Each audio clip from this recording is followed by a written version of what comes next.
How's it going, everybody? My name is Tarek, and today we are going to stream the rest of the mix for the song that I've been working on, which is the cover song Holy Orders for the game Guilty Gear.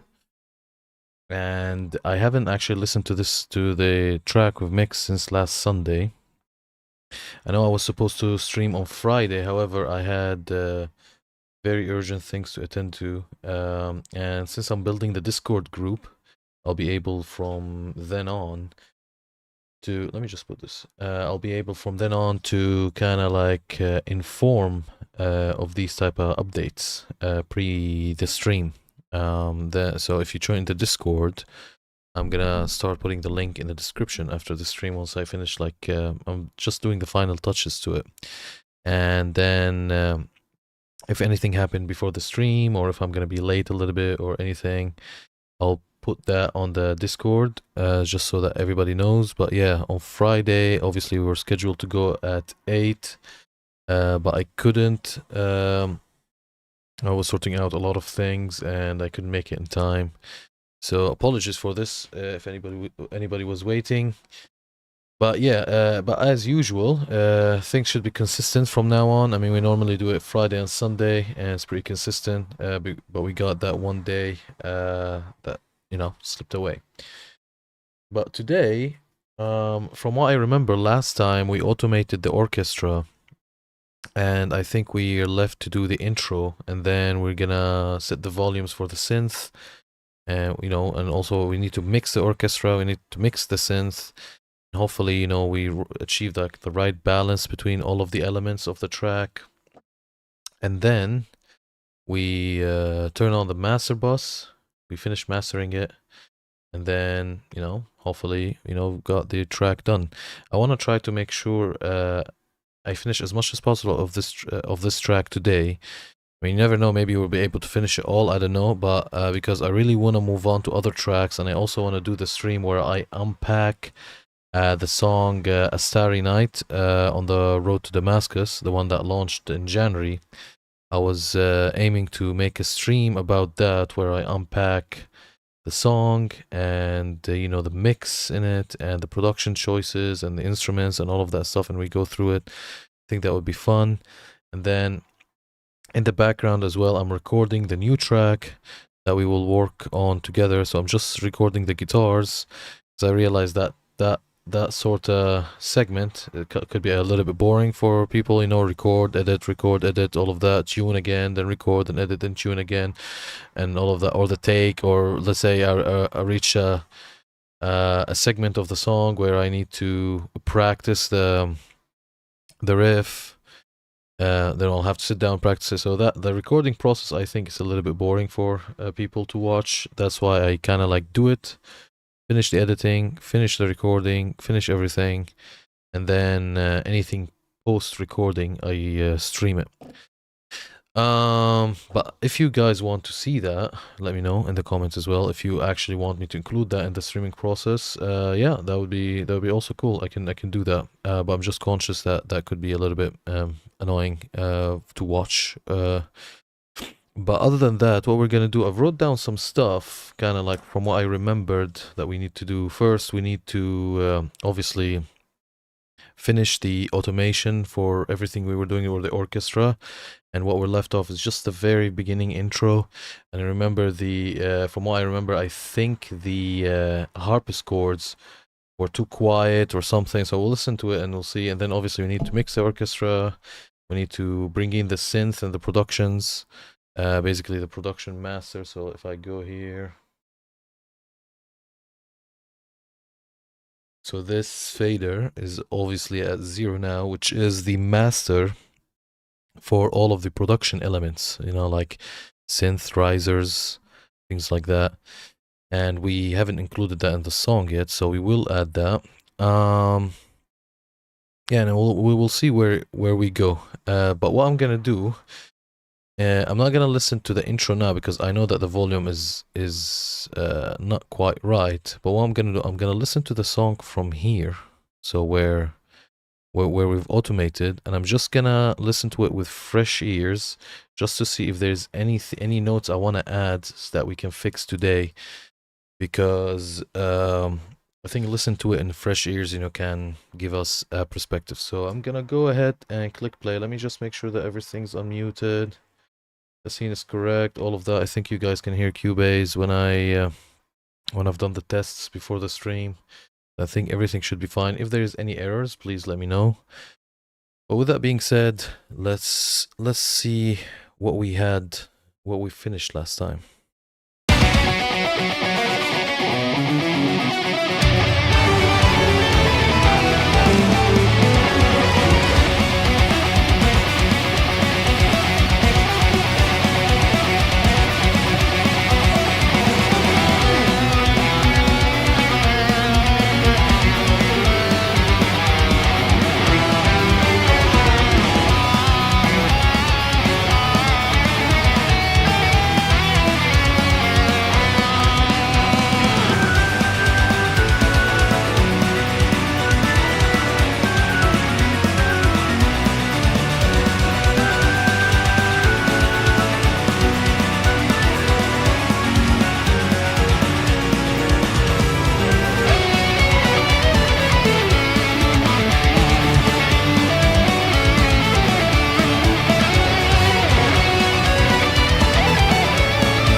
Okay, so listening to that, I've noticed some stuff. So I think the orchestra is really overpowering the band. And as I said, like in the previous stream or multiple previous streams, that we need the band to be the main protagonist. So I will get back to that obviously later and like kind of rebalance the volumes. But I've just put more bands on the multi-band compressor that the band is triggering the orchestra.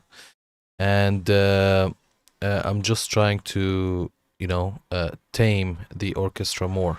Obviously, when we, mix each individual instrument of the orchestra, we will be able to get a little bit more clarity as well and more balance. But yeah, it might be the case of, we need to kind of like review the balance of the band and the orchestra. I feel like there is a little bit of muddiness, especially around like this area here. And I would like obviously the band to shine. I might actually, no wait.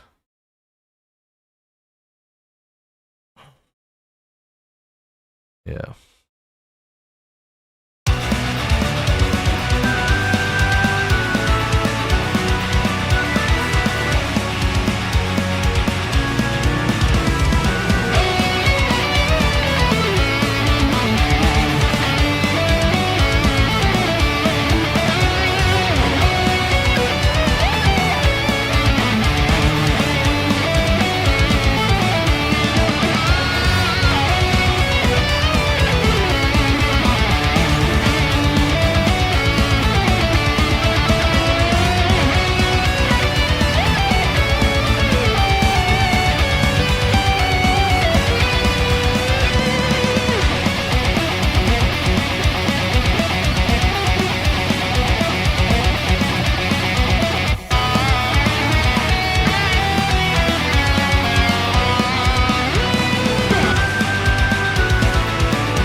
Okay. Great. Let me just see how much we're sending to Trackspacer from the band, from the band master. Okay. Is this going to Trackspacer, the first one? Yeah. Yeah. Okay, we'll go back and visit it again, obviously.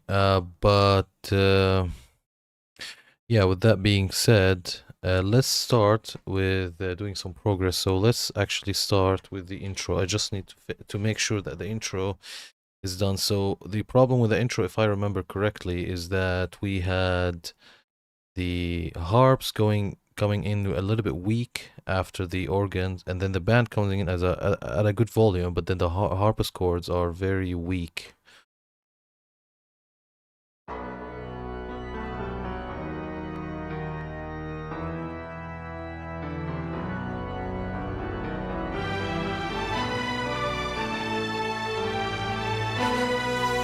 Okay, so first, I think the piano here needs to be a little bit quieter.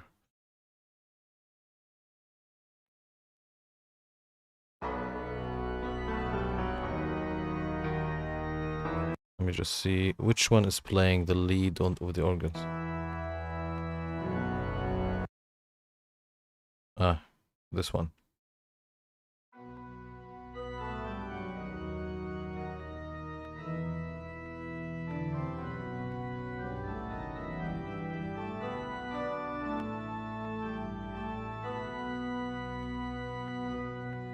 Okay, so if we go to here, I think I want to put this before the strip.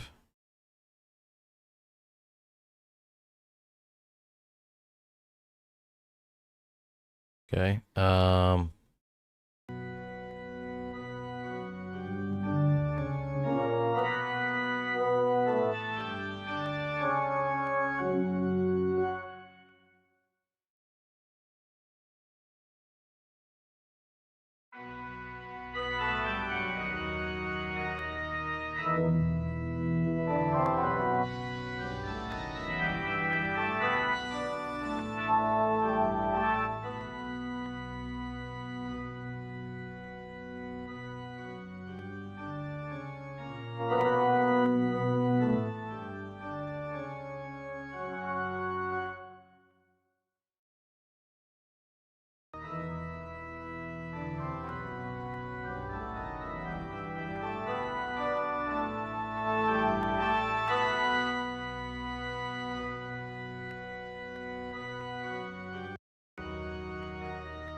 Okay, let's see what we've got now here.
Okay, so I think what we need to do here is simple. I think what we'll try is we'll just give the harps a little bit of a boost here, and the organs, let them go down a little bit. So right up to here, if we put plus 3. See.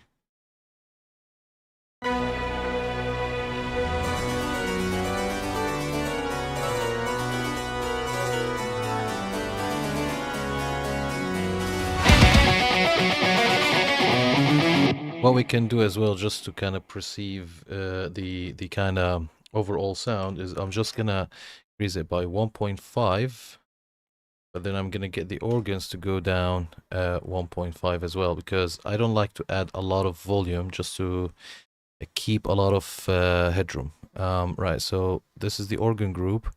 Just gonna tell the entire organ group to just go down right when the organ comes in. Just for this part, just to go down 1.5 dB. Let's put this here, minus 1.5. Now let's see. So the goal again is that for this part, we want the organs to shine, but then when the harpsichord comes in, I want them to be like the new addition, the new protagonist just for this section, and then the band comes in. And then what we're also gonna do is that we're gonna play with the mix bus volume, so that the entire track goes up in volume.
Let's just listen to the balance one more time. I'm gonna go as extreme as minus 3 dBs.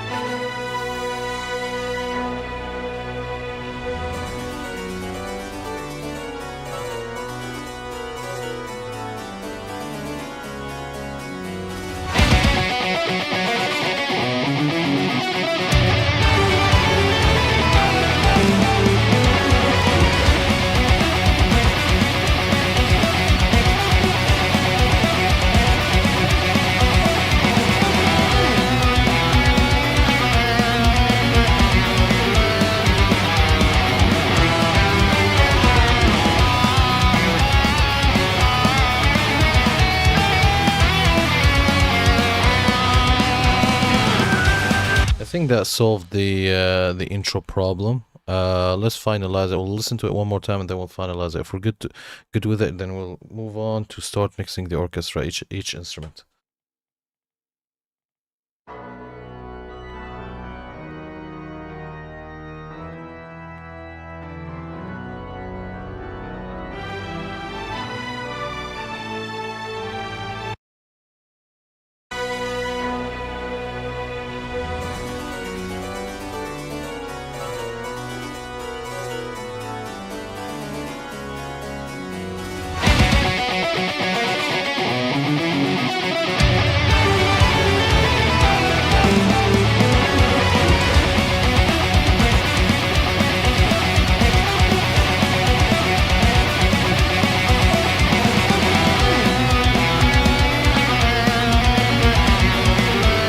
I think it's good for now. So what we'll do is we'll just carry on now mixing the orchestra. So we're gonna go one instrument at a time, and I'm gonna choose the busiest section where most of the orchestra is playing at the same time, and then we'll just loop that. So let's go maybe, where do we have, what about guitar solo 2, I think?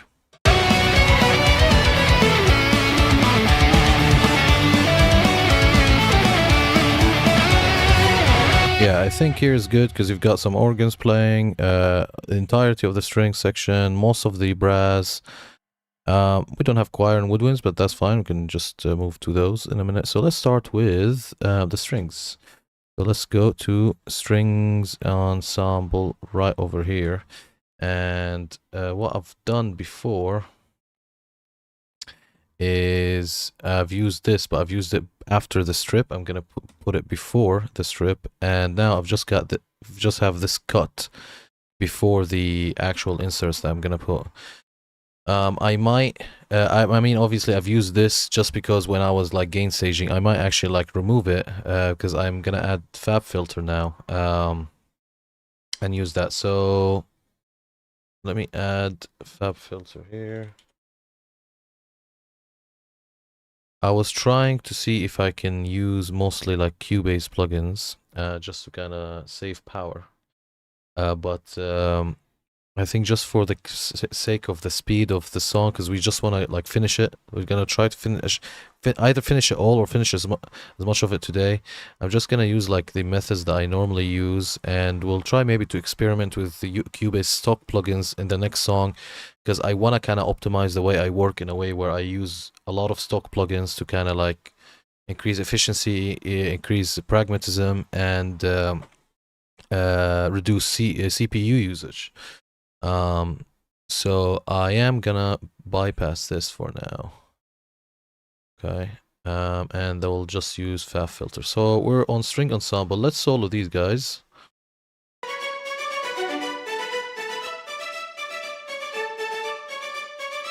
And I just want to loop this section right here.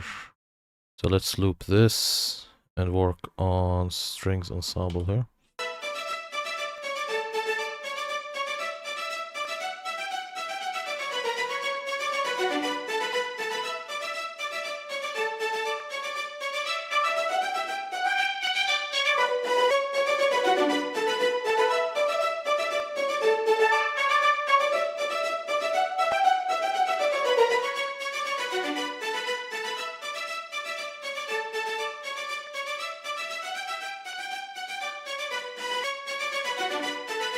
Okay, let's put a virtual mix track. What I like normally to do is I like to remove, one second, VMS, virtual. Yeah, I like to remove frequencies with like fab filter, but I'd like to add frequencies with something a little bit more, that has like character. So let's get rid of all of this stuff. And let's go EQ. Let's use, oh god, Cubase is lagging already. I can also use SSL if virtual mix track is gonna be a little bit of a headache. So when this loads, I might try to use SSL. But because yes, a virtual mix track might be a headache now. And we don't want this. Okay, so what we need to do is we need to try to find a good frequency for the violins to boost. So I'm actually gonna use SSL. Let me see. Cool. All right, so let's see where do these violins shine. And the way we do that is we increase the volume. We exaggerate the volume on obviously the high mid frequency, and then when we find that sweet spot, we kind of decrease it, and then maybe we'll add a shelf, because sometimes like with violins and stuff, if you add high ends, it gives it that a little bit of expensiveness. So let's see.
I think that's good for now.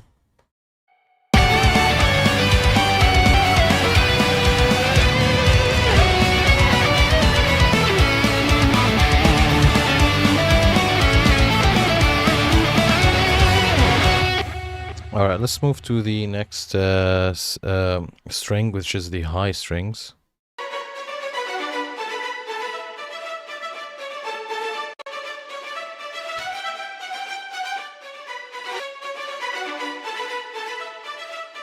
We've just copied what we've done in the string ensemble.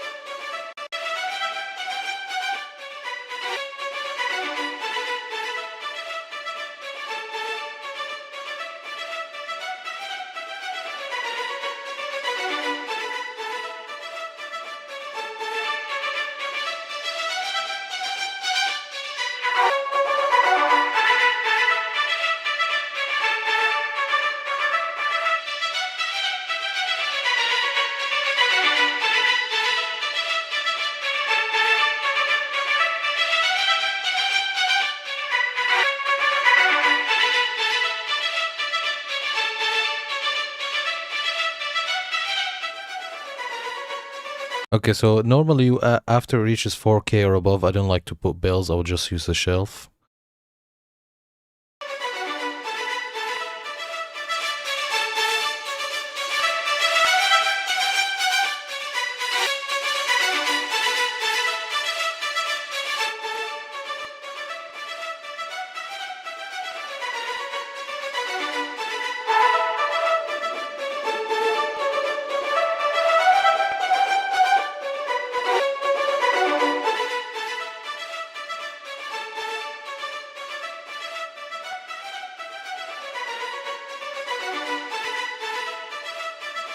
Okay, I think that's enough.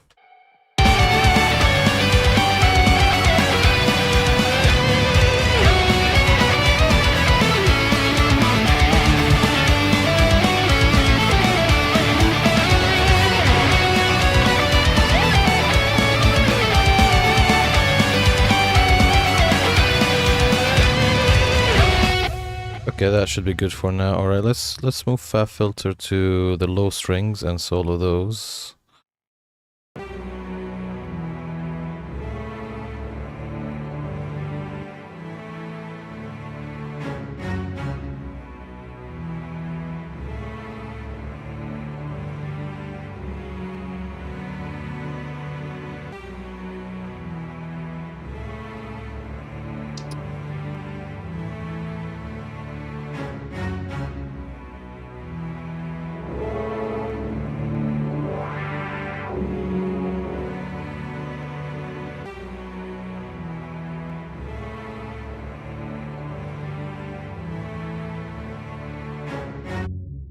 Oh, you idiot.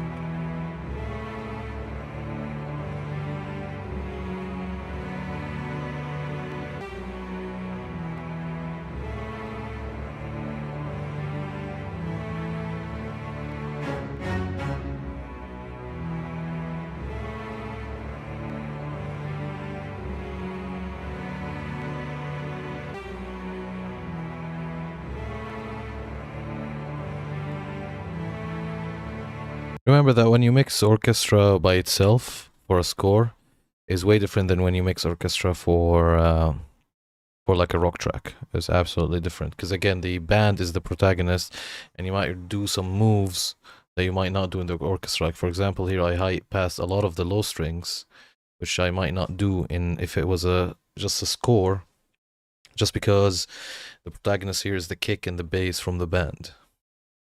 And this is just like a decoration, so I don't want it to mess up the mix.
Fantastic. Okay.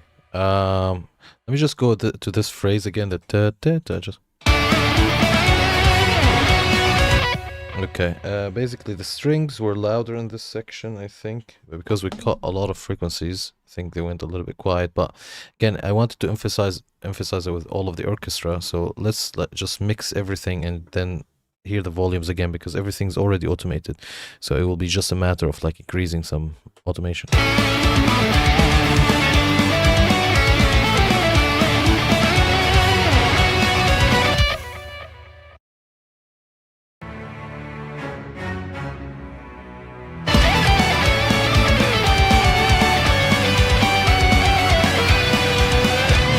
I also remembered something. I just want to see what my chain was, because I'm pretty sure I've added distortion in the previous song I've mixed.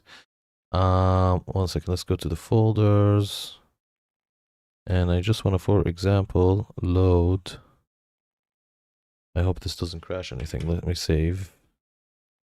Let's, for example, load violin 1. A virtual mix track. What did I have here? Let's open it. I'm pretty sure maybe I had some sort of distortion. Okay, wait, it's loading. Okay, while it loads, how is everybody doing? All good? Are you enjoying the track so far? You can see you've got, I mean, my meters normally are wrong. I can see Twitch, you can see YouTube. Kick, I think we've got only a couple of people. But yeah, so we'll do the orchestral instruments and their groups, and then that will finalize the actual mix of the orchestra. Then we'll start including the synths, you know, the synth solos and the other elements like the risers and swells.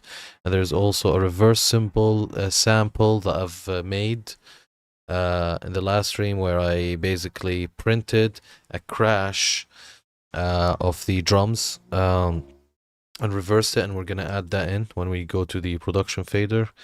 We are also going to mix the production stuff. By the way, by production, if you're new here, when I say like production master, like here, this includes like synths, anything basically that's not orchestra or band. I include it in the production master, and then all of these masters go to the mix bus. Oh look, this is what we had. Okay, interesting. I used this EQ before. It's pretty interesting. And I think I just added this. I've only added 1.2 dBs here. Okay, let's actually, since we're doing the strings, let's add this. Let's first remove this. We don't need it.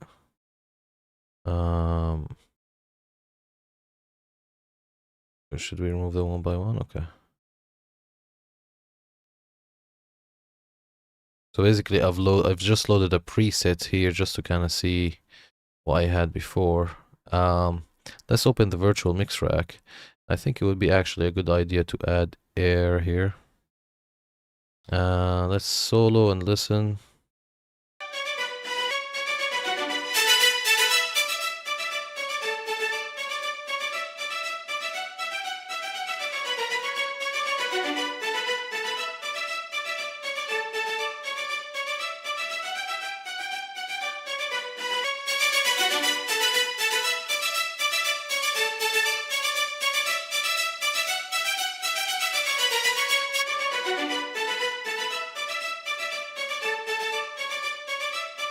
Just a little bit of that high end from the EQ is what I've added last time, so I might as well do it now.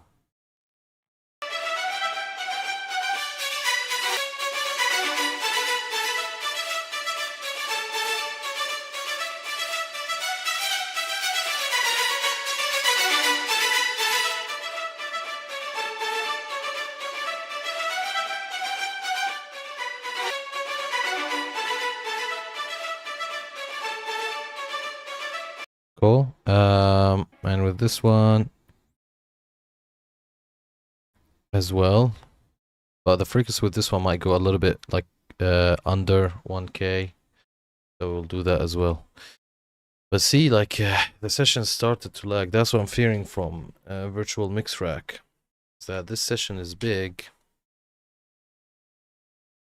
I mean, it's not incredibly big. I think it's 144 tracks, but the thing is, virtual mix track is good on orchestral stuff, but we can use some other things, like for distortion we might use Saturn or something like this. I'm also interested to see what I've done on the strings group last time, so we'll also load that. But let's just see. Let's just wait for the virtual mix rack to load. I hope it doesn't give us a headache this stream. But what are the options if we need to kinda not use this? I mean, instead of the FG, we can use the blue one, but not from virtual mix rack. Can use the wave one from the Neve. And yeah, instead of the air, we can maybe use either one knob or Saturn or some other type of distortion, a tape maybe. We can also see if we can add distortion only on the groups. And we can also use Cubase's distortion. Actually, that might be a good thing. I might do that. Let's just wait for it to load. Oh, I've only been streaming for 45 minutes. That's good. So we still have a lot of time. I want to at least today finish the mix of the orchestra, at least. And maybe also introduce the synth. I really want to like try to run through this, because I want to move on to other tracks. And I'm excited also to release it, to be honest with you. I'm excited to release this one. Because, yeah, I think it would be cool. I think it would be a nice cover, you know. We made it epic, like epic meaning like the style of orchestra is the epic orchestra style. And yeah, want to see what if Guilty Gear fans would like this. So, with that being said, let's solo the low strings and see where we are.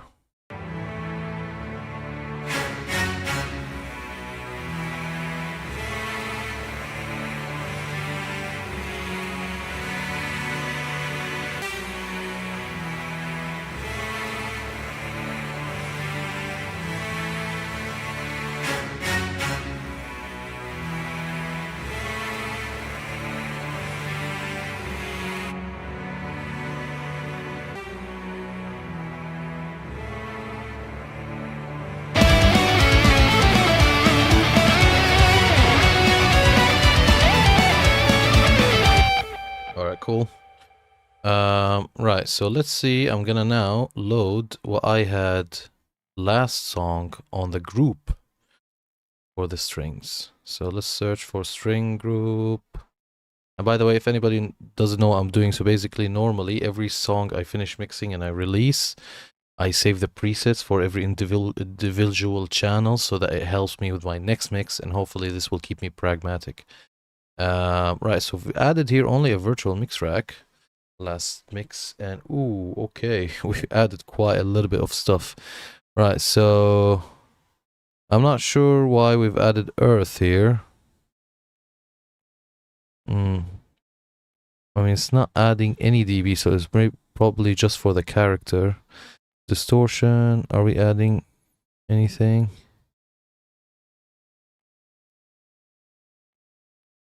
Most of this stuff is actually a turn on. I've probably just put it on, loaded this preset, and it sounded good as it is. I mean, let's see how would it sound like.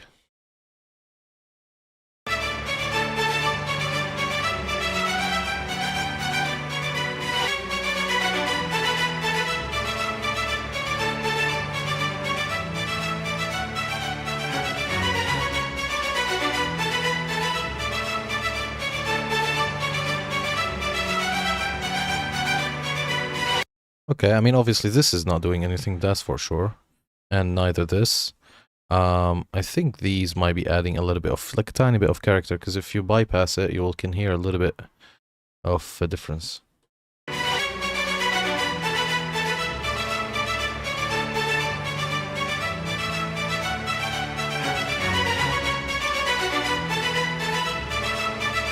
It's, it's a tiny bit more upfront with this. I'm gonna remove the stuff that I'm not using, this and the trimmer, just to save some stuff. And I'll keep it here. I might see if I can add a distortion. If that's the case, maybe on the entire orchestral master. We've got Soothe here.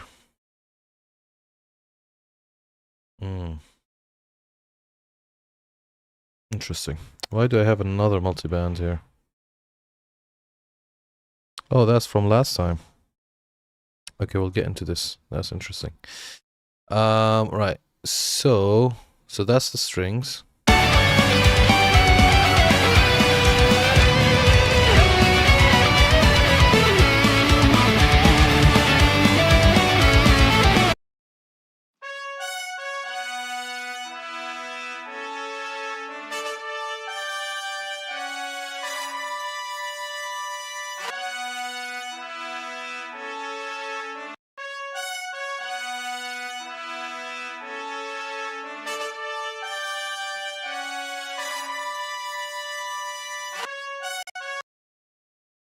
All right.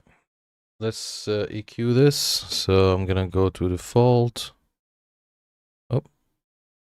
All right. Let's see what we've got.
Okay, that's EQ'd.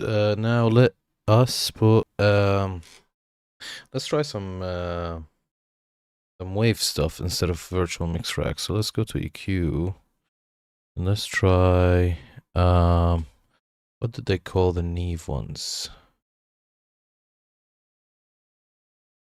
Was it straight up Neve? I don't think so.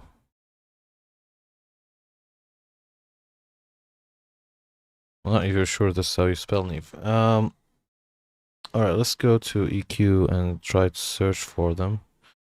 So we don't need this, this, this.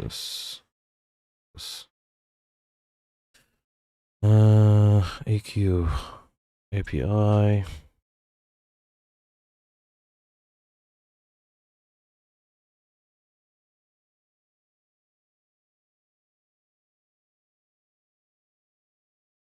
No.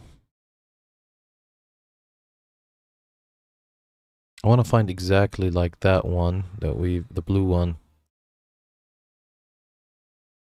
Definitely not. Basically, they're loading on my other screen. But this is not what we want. Let's see.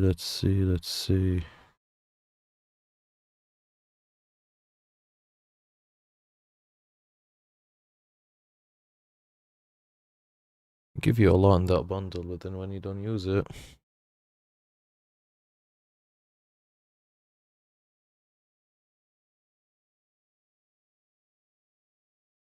No. Okay, I'm not gonna sit down and waste time try to find it. I mean, we've got the SSL.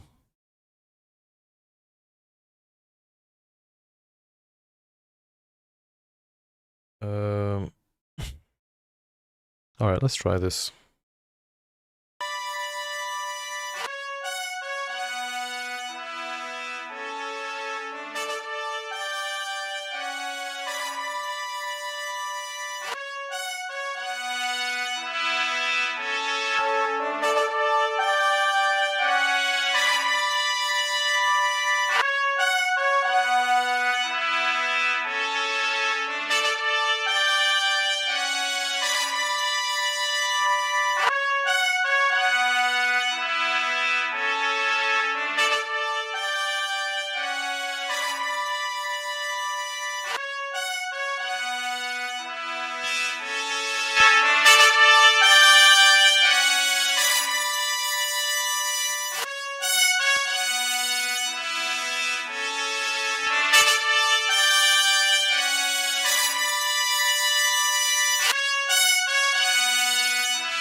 Definitely need soothe here. You can use a de-esser or soothe.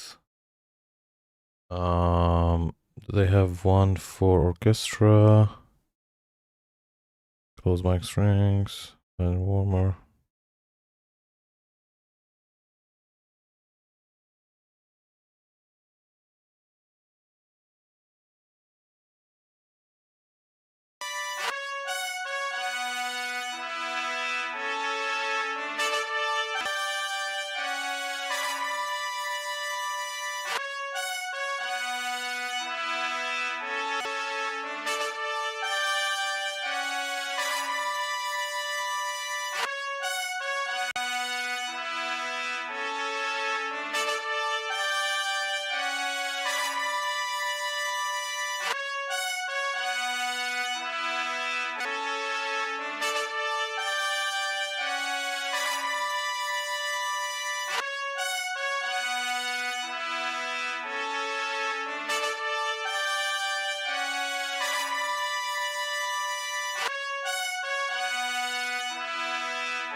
Alright, cool. Right, next, so let's do the horns.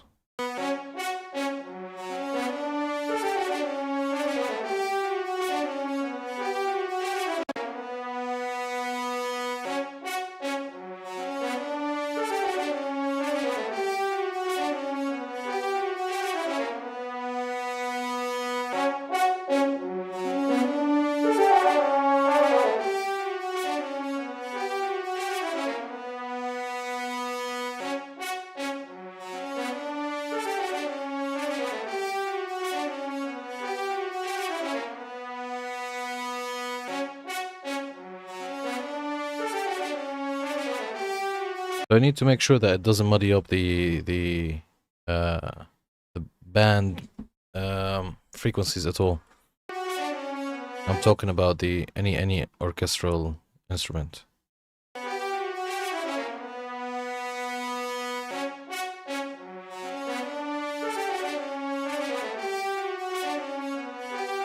Jesus.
Okay.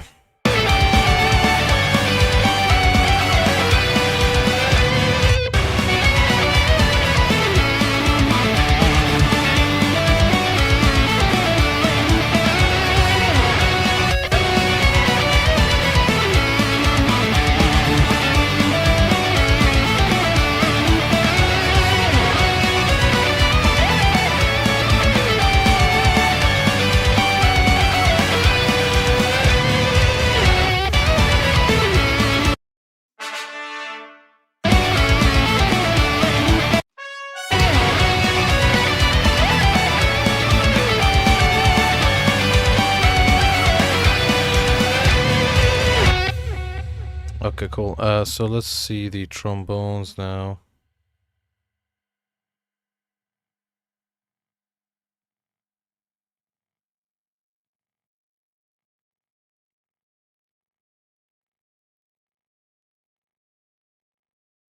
What I should have done, just loaded that preset and then go through it one by one, but I didn't want to mess up the gain staging with the limiter. So I could have just loaded it on a different channel next one and just dragged the one I wanted. Maybe we can do that for... Well, to be honest with you, I mean, unlike last song, this woodwind section only have one, which is just the ensemble, so it doesn't have a lot. Choir has only two. The percussions, also, there's only these three as percussions. I mean, opposed to what we had last song. They've got the bells, then the synths. What's extra here is the harps and the church organs. Well, all five organs. All right, let's see the trombones now.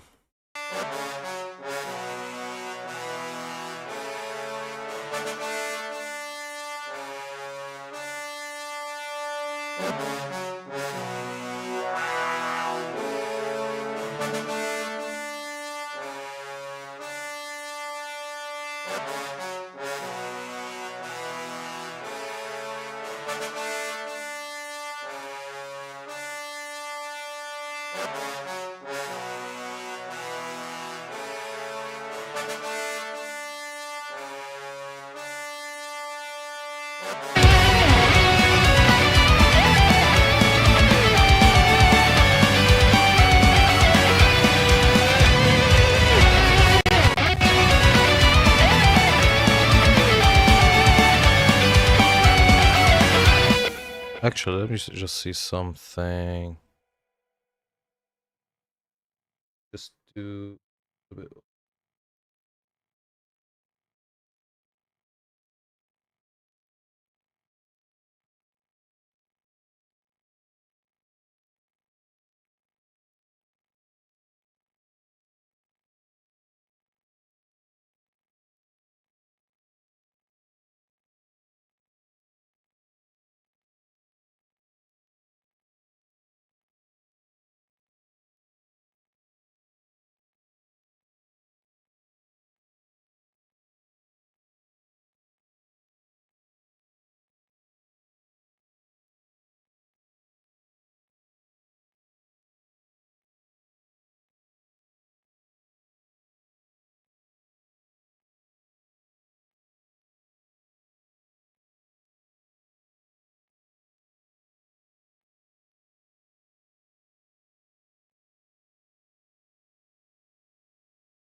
Oh, interesting. Okay.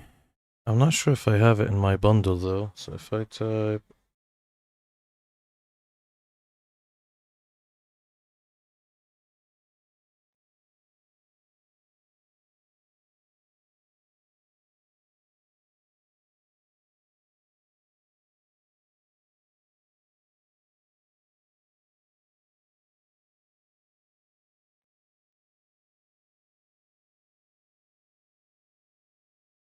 That's annoying.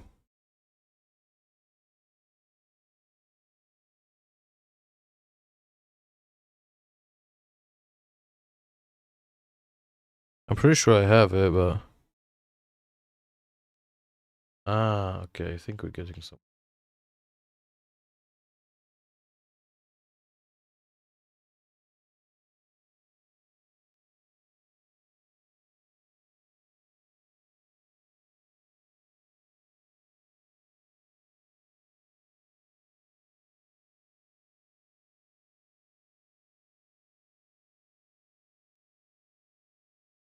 Okay, now I just wanted to see if I can quickly identify where it is instead of, because normally I use that on the virtual mix rack. That's API. Okay. Maybe in channel. I don't think so. Channel strip. No, I don't. Maybe I just don't have it in my bundle.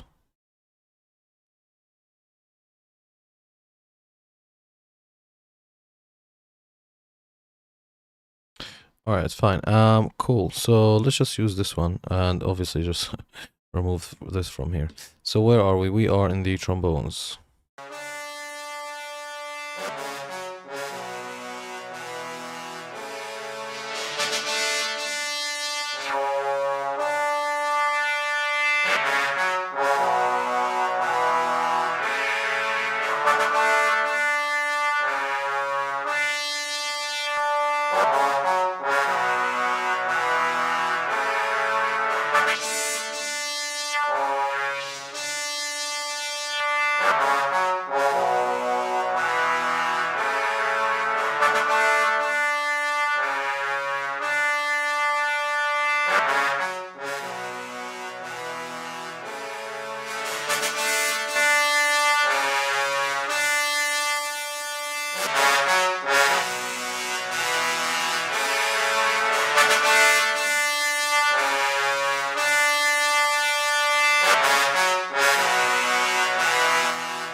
Okay, cool. Let's see how it sounds.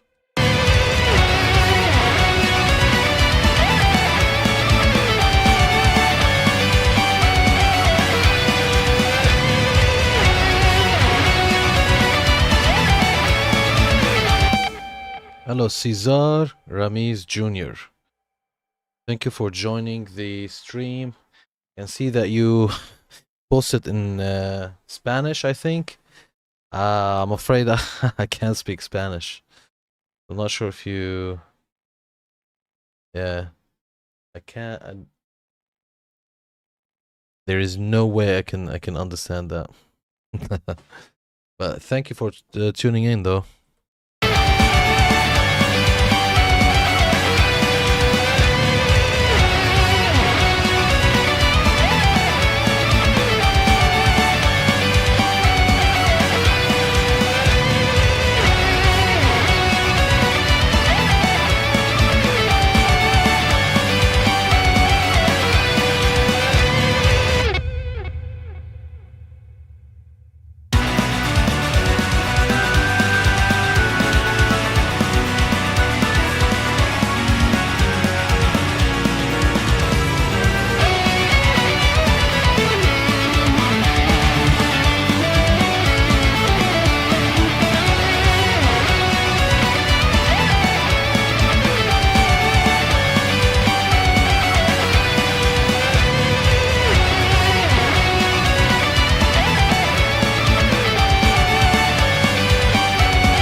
Alright, cool. Let's see the Simbasi now.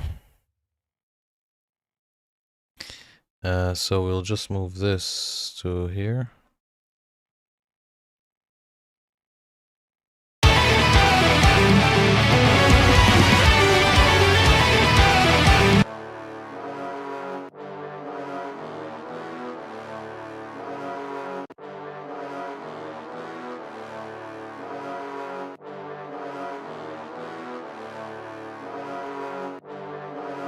So with the Simbasi and the tuba, they're only playing, I think, this section here and right here.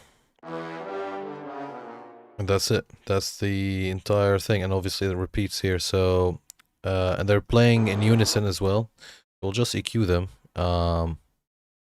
to make sure that they don't muddle up anything. And we'll try to bring up some of the growl as well.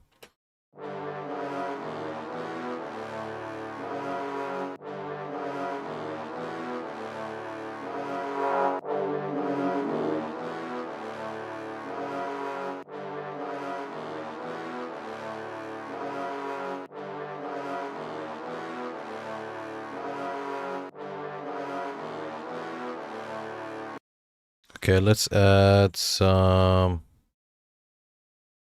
EQ.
Okay, fantastic. Kind of opened up here. And let's do the same thing for the tuba.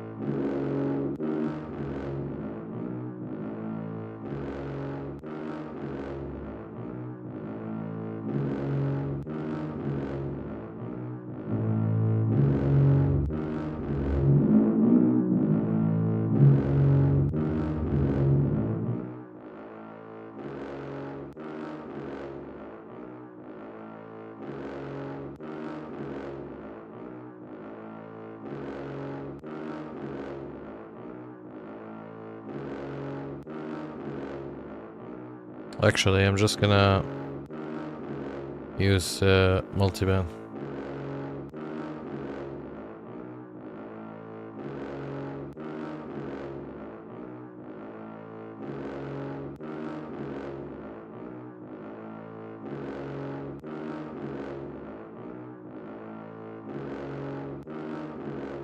Yeah, I think that's good. All right, let's bring some of the growl up.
I think immediately.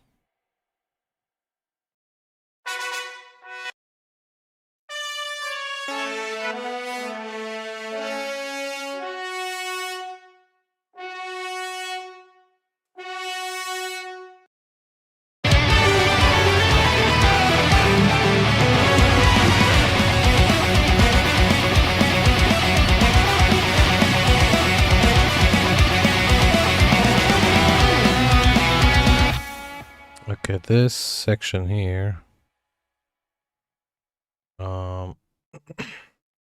Chill.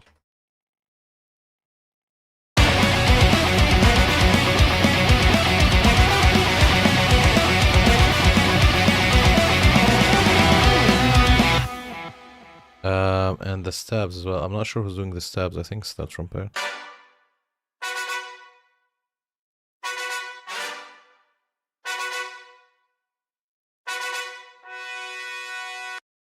Okay, but first, every change, we need to make sure that we're doing it in every instance. So here, what we've done, we've put it at -3. So we need to do the same here as well. For the horns.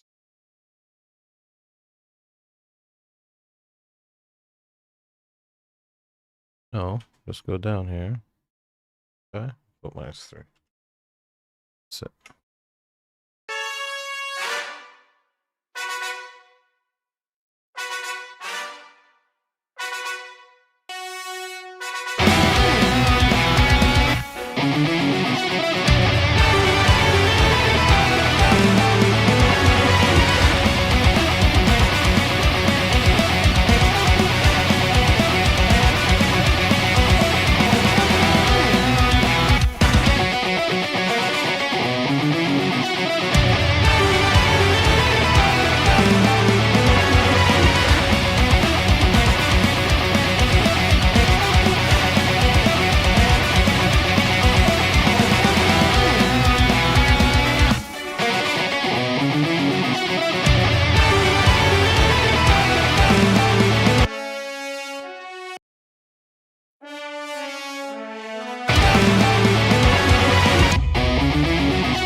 I think what I'm gonna do, these definitely need to go down a little bit.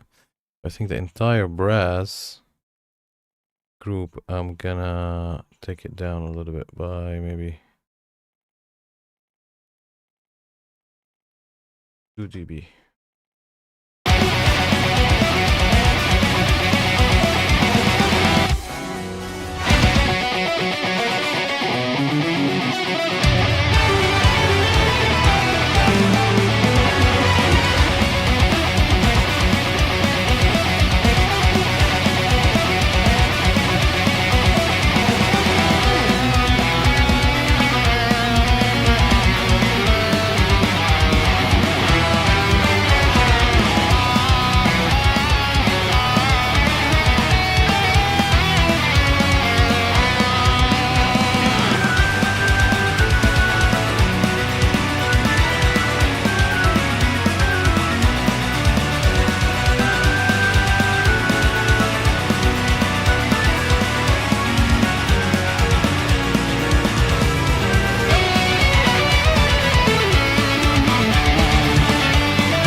Okay, so what I've learned from this now is that there are some times that you would want some stuff to shine, like the brass, for example. Again, it's like my favorite orchestral instrument, but the problem is that now, for example, I've lowered it for 2 dBs. Everything I think became clearer, but it's a shame because now obviously you hear the brass less.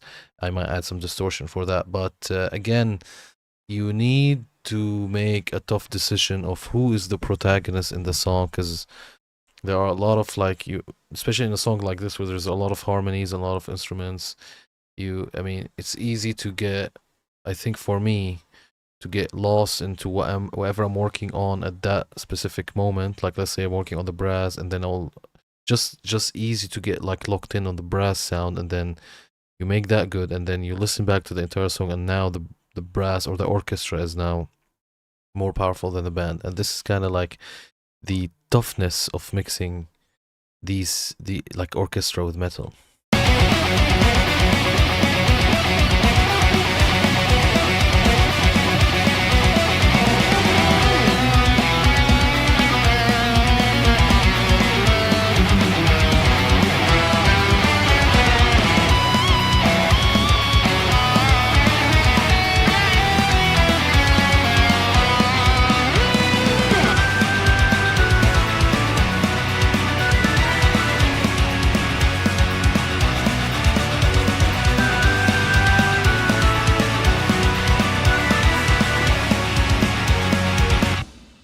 Okay, I just need to check that all the changes that I've made are actually applied to both instances of the song.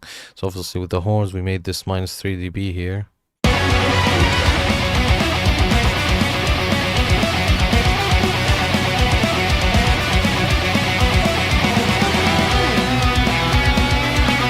Since we've reduced the entire brass by 2 dB, I'm gonna bring this back up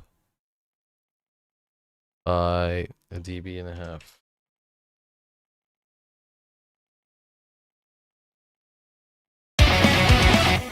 Wait, what's this here?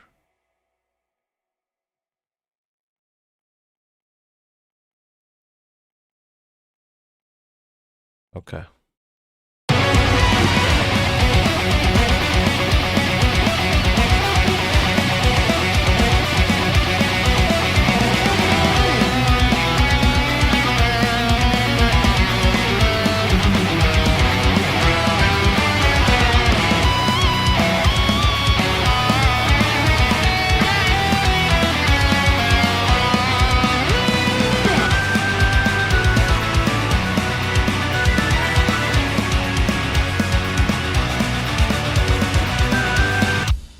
All right, cool. So let's leave the brass where they are right now, and let's just finish mixing the other stuff. Now, woodwinds, this could be good. Actually, we didn't do the group. So on the strings, what did we do? We added this virtual mix track that added a lot of like distortion, things like that. So we'll do the same with the brass. So let's save it, because I'm pretty sure when I load this, Cubase is gonna have a stroke. Brass group. Let's sort it by name. Brass group. All right. Let's open it up. Oh, open quickly actually.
starting to get a little bit more happy with the song actually.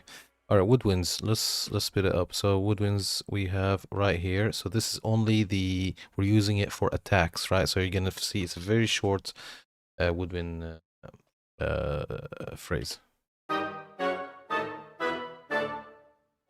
Okay, so it's a very short usage, and oh god, we started recording. I wanted to set a loop. So we'll do that. So what I'm gonna do, I am going to experiment with some of the presets that I had. So let's load. I'm gonna go to Woodwinds group and see what we had before, and I'll probably just use that, but I might need some EQ because virtual mix rack, you know, didn't have any filter here. So I might put this down, EQ it, and then use this. But let's see. Let's wait until it loads.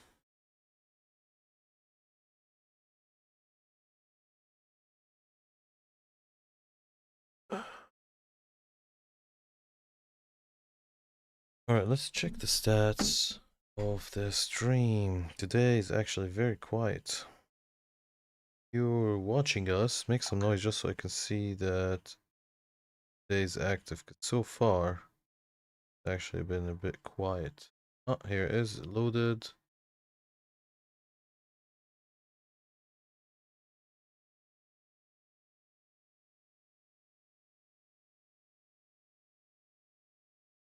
Cool. Alright, so let's bring it here. It seems like I've used exactly the same type of thing. So I'm gonna. Okay, wait. It's freezing again. That's why next time I'm gonna try to use a lot of Cubase stock plugins because I think that there's decent plugins in Cubase that we can use in the mixing strip. If you don't know about the strip, after my computer decides to load again, I will show you how it looks like. But just because I want to try to finish this as quickly as possible, I'm using the method that I normally use.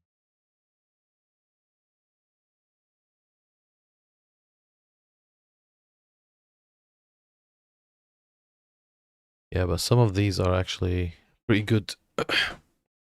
Alright, let's see. So before I play with this, let me show you how the strip looks like.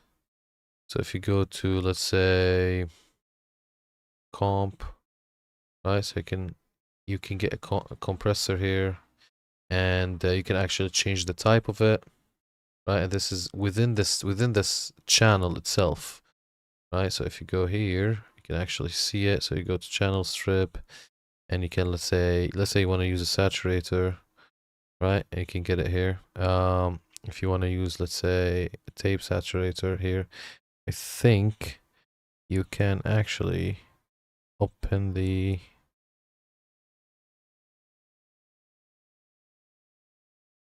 let me remember how I used to do it. You can actually open the plugin.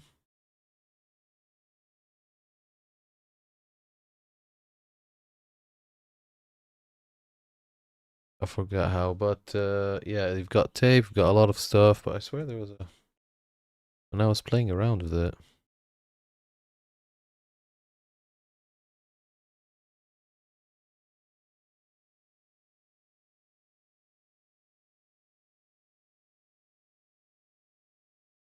Let me see.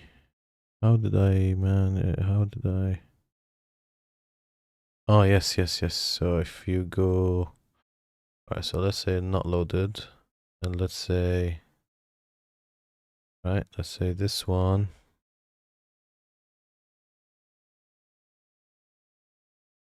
How did I open the tape one? Like, I remember I've seen the actual tape machine.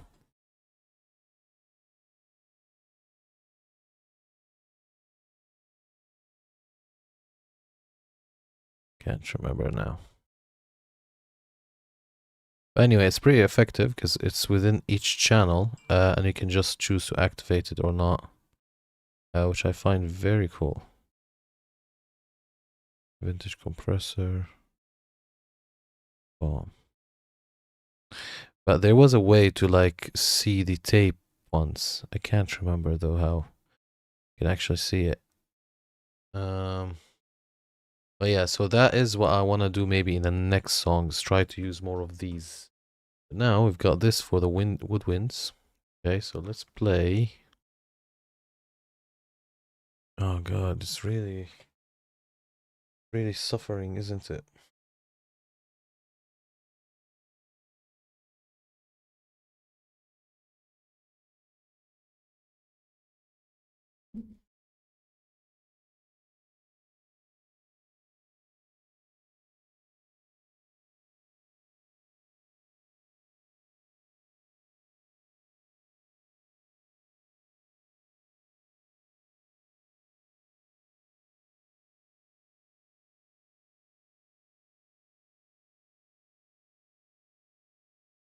All right, so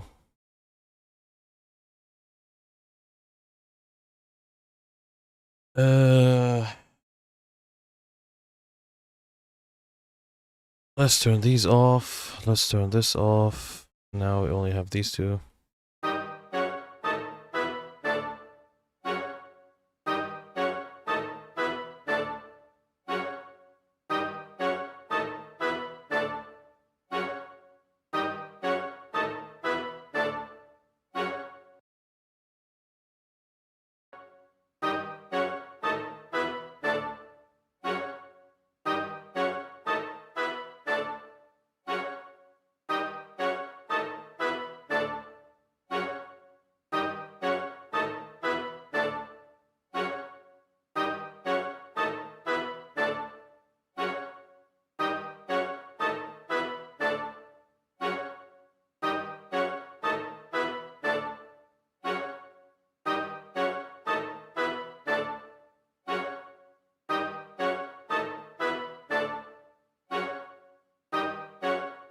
I think this should be fine.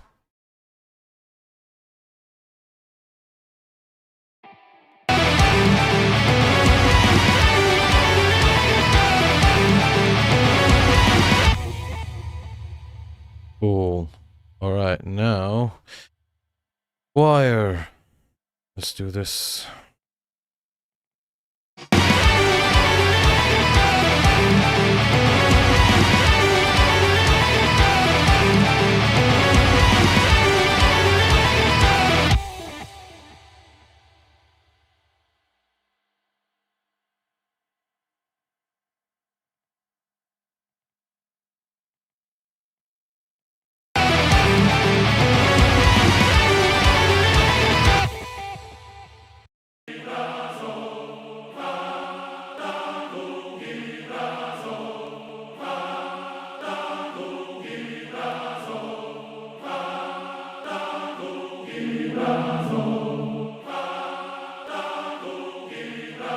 This actually definitely needs a filter because I might need to do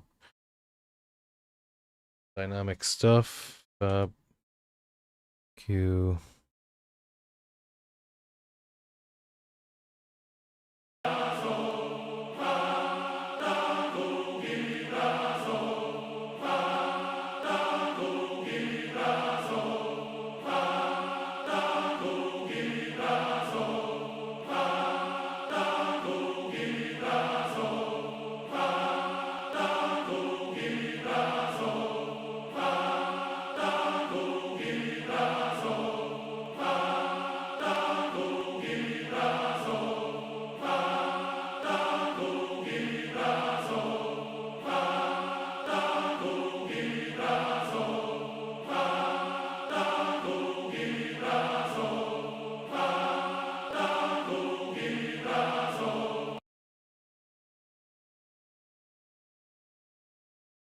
I need to turn these off because otherwise it will be high passed a lot.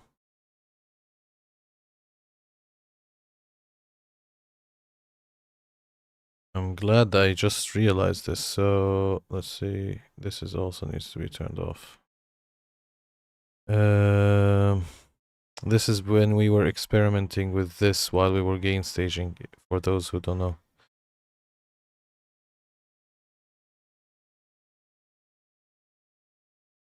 Okay.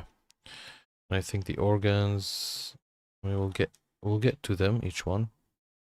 I don't think we've activated anything here. Let's see here. Okay, cool. I'm just gonna get rid of this.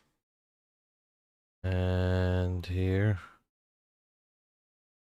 Actually, may some EQs here. I might replicate them to FAF filter when I go to organs. Disable this. What about the harps? Okay, we've done some stuff. Go here. And with this one as well.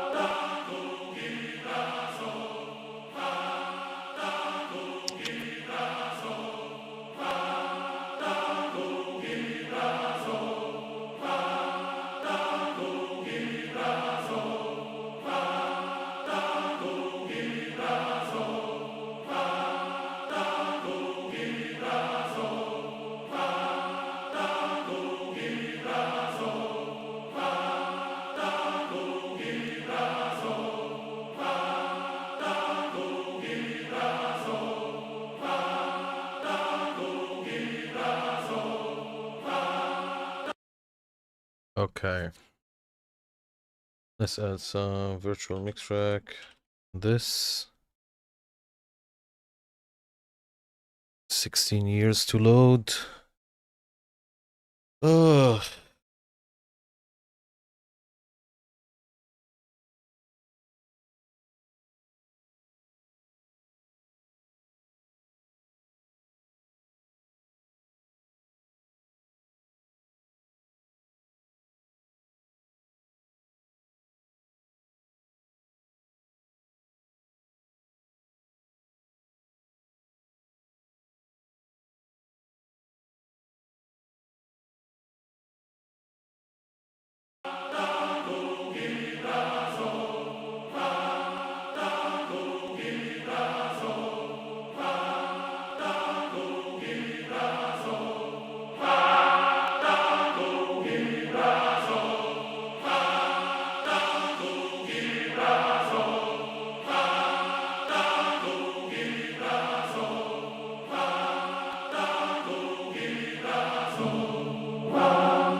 I also am gonna add some distortion on them.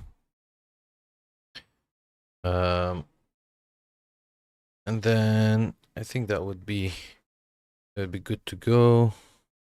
Can add the could have add like a tape machine on them.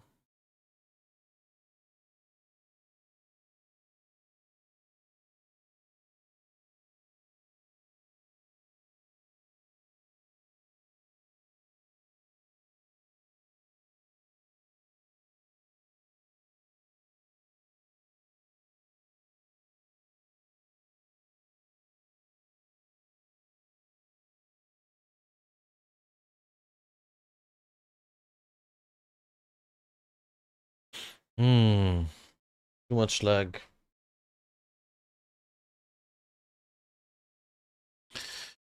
We still have 1 hour and 50 minutes. I might take 5 minutes break after the orchestration because it's been, I think, 2 hours. I just need to break.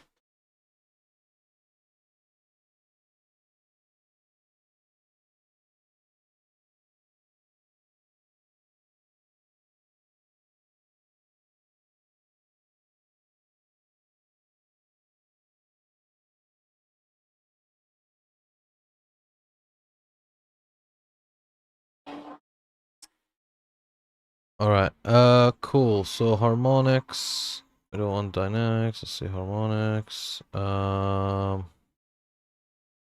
Revival. Distortion, let's see this. Right. I've never used that actually before. Oh, that's a drive. Cool.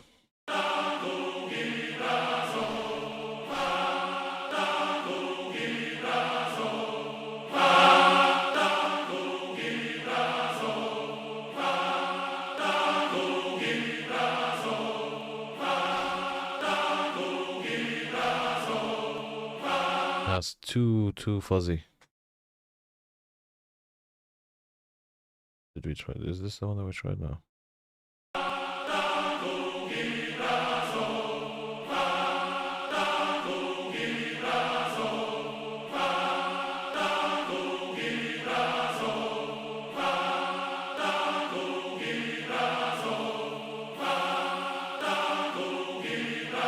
I don't want to add shimmer to it though. What about...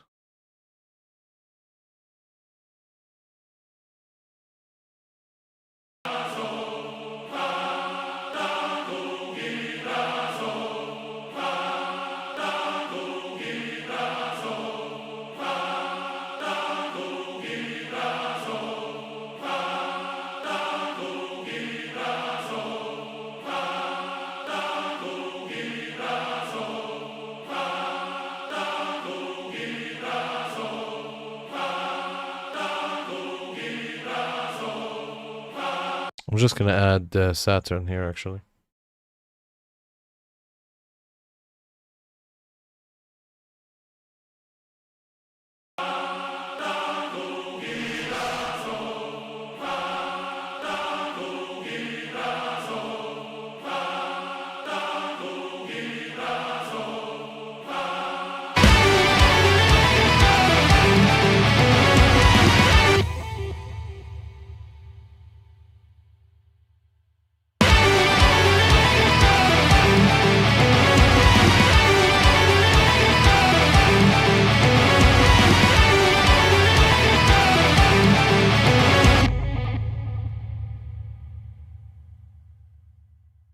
Cool.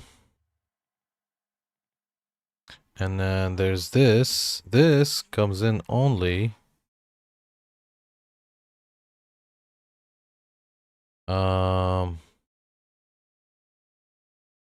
Where does it come in? Right here.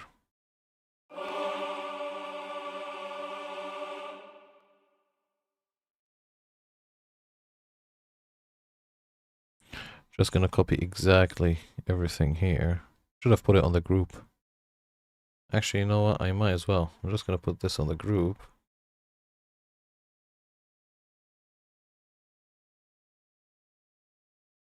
And then I'm gonna remove these.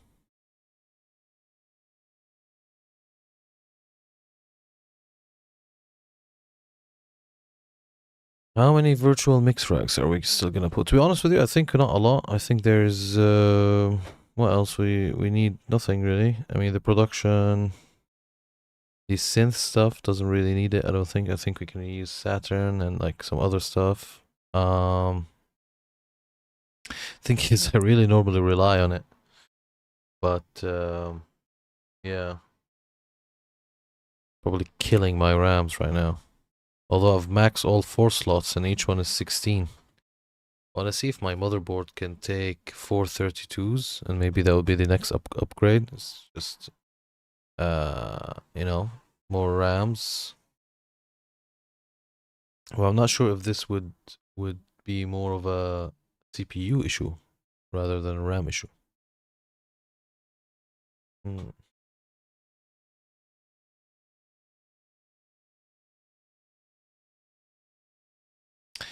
I think this would be actually a good point to take a break. So what I'm gonna do, gonna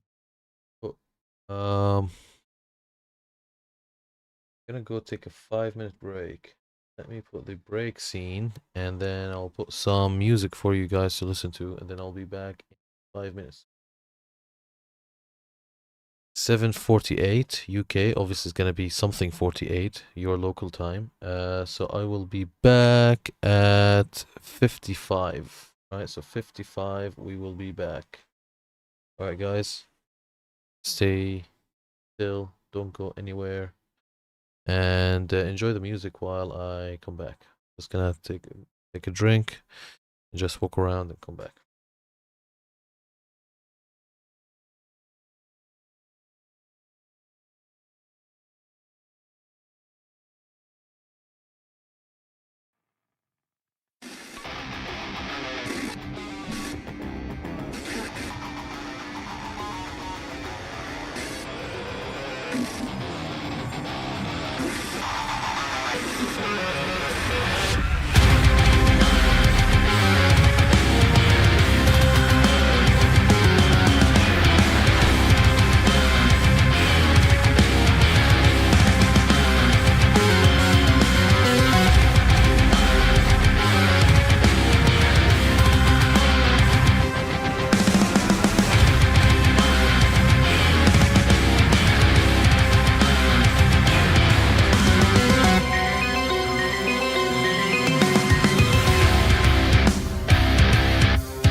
All right, we're back.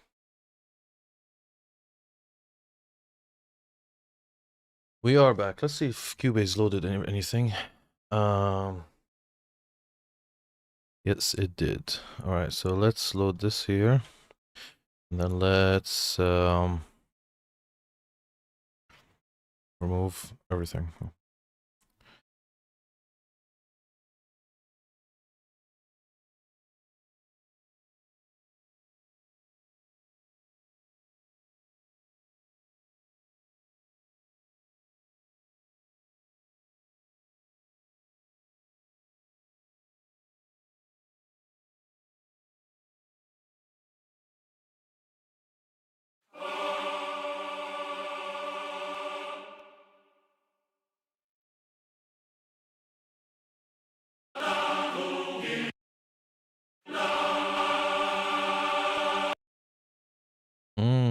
There's something wrong here. What the?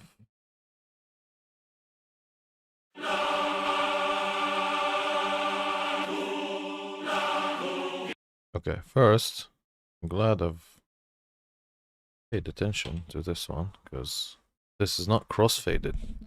One amateur move. Okay, this needs to go down.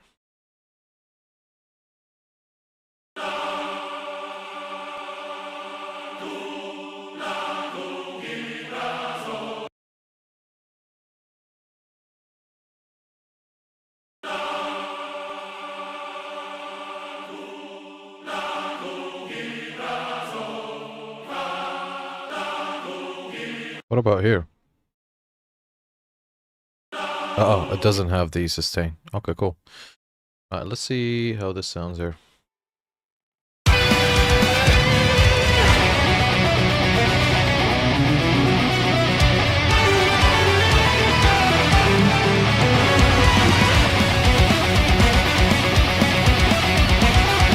I mean, this can do with a little bit of gain increase.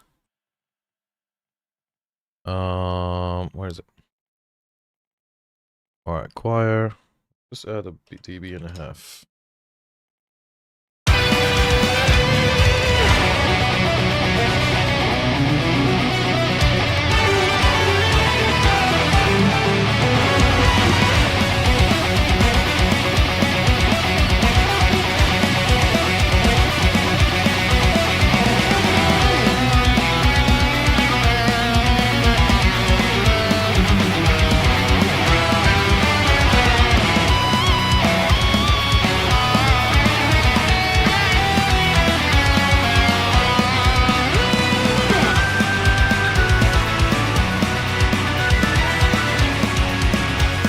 I want to add more distortion.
Okay. Alright, let's finish mixing. I'm just gonna write here a note that some of the roles, like orchestral roles and orchestral like phrases, like for example here, this phrase, let me show you what I mean. Like this here, for example, in the strings. Sorry, not the strings, the high strings. Wait.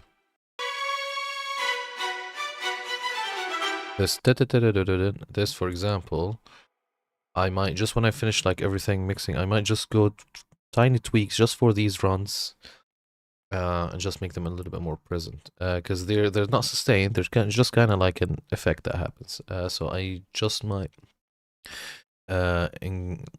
increase the volume when these happens. But for now, I'm not gonna get distracted with it. I'm just gonna carry on mixing this.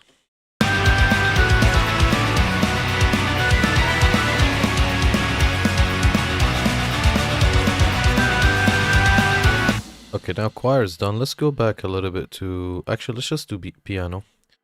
So we can actually like finish from it. So... Pro Q. Okay. Just find a section. Right here. Okay, this is good. Just gonna write it.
Alright.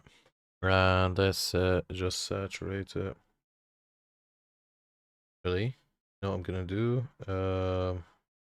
Let's play with it a little bit. Let's do...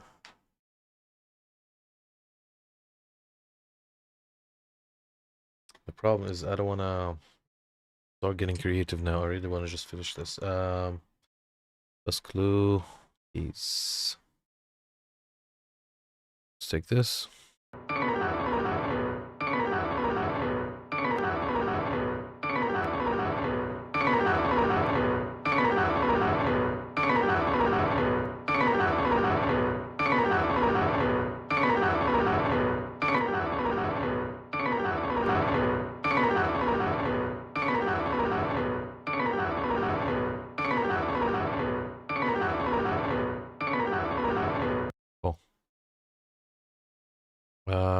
Cool.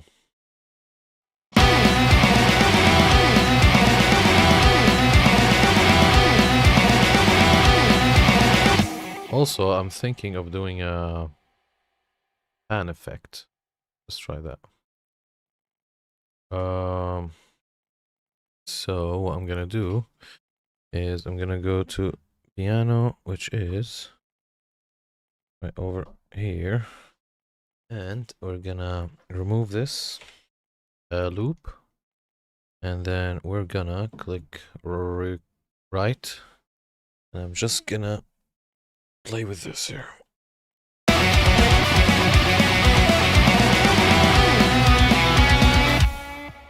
Fantastic. Now I want to take this and just delete all of this rubbish, And just, I'm gonna be like this, is gonna go from right to left. So here to here.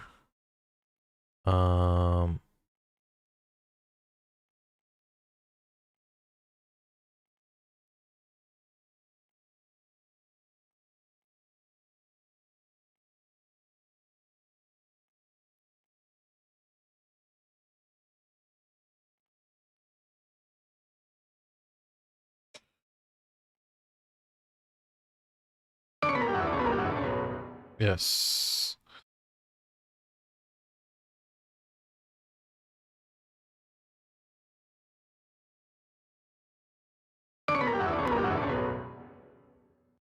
Cool.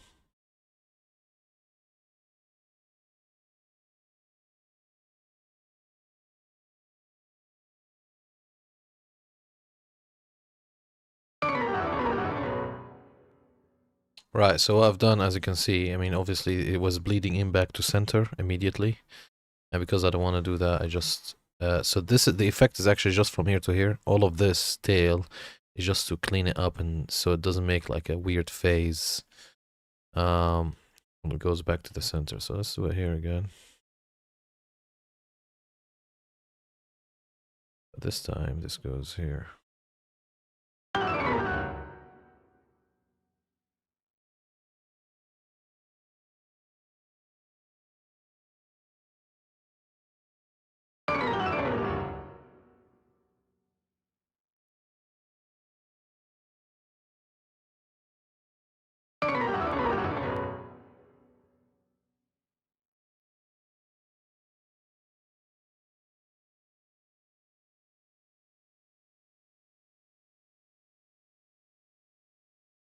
Now we have every single piano roll panned.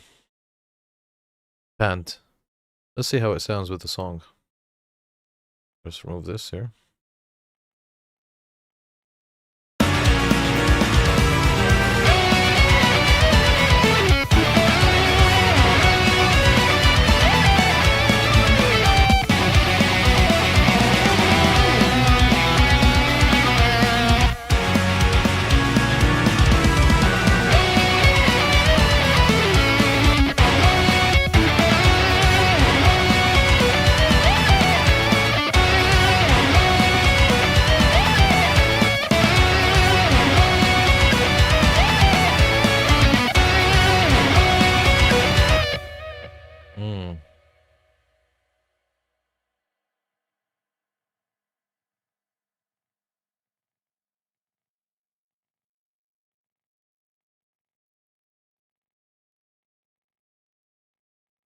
Oh, come on. This doesn't need to lag the computer, does it? Come on.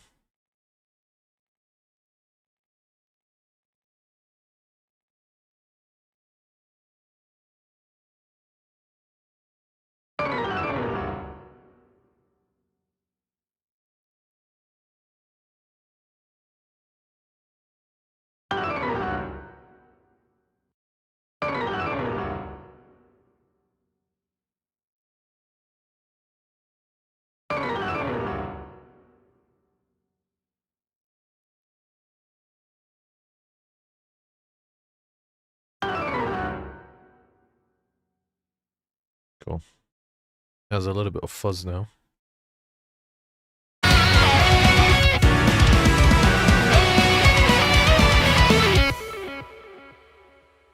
Um,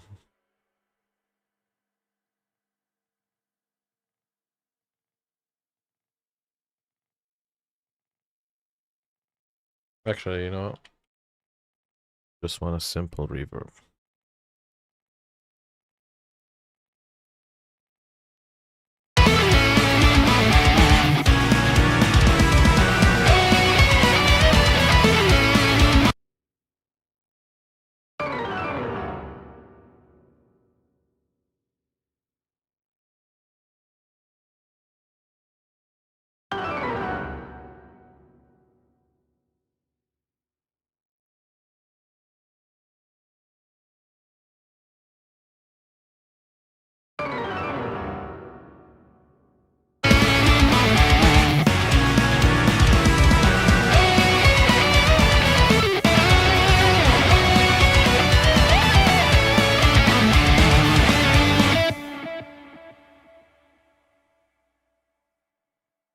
increase this a little bit.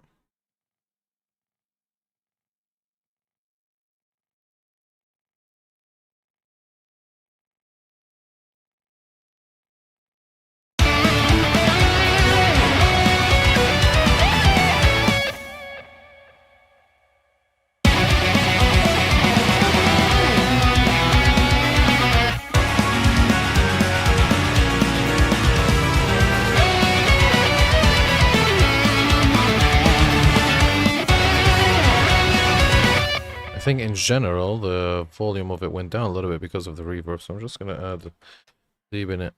Oh, is this automated? We don't need to. Okay. Cool. Fine. Oh my god, come on. Oh yes, of course, because we've actually automated it for. Yes, yes, yes.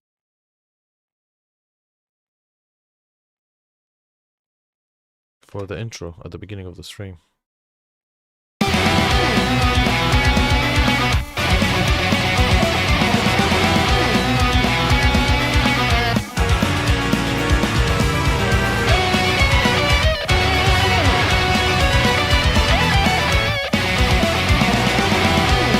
Fantastic. Piano done. Good. Let's move on.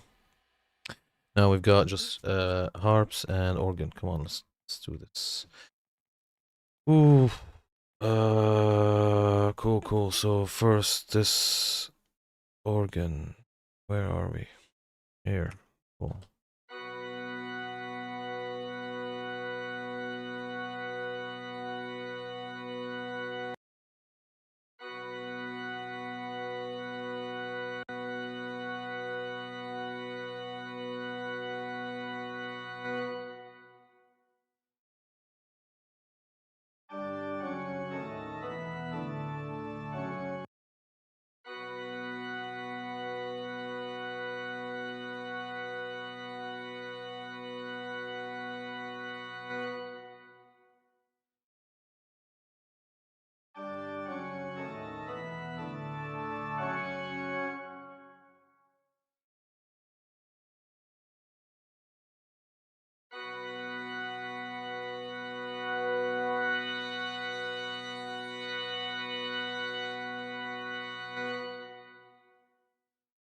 All right.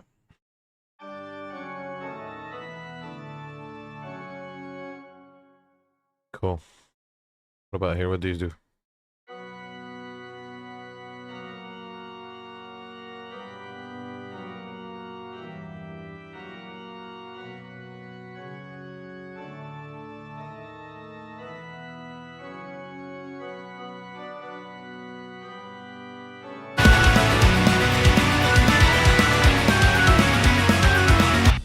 That turn.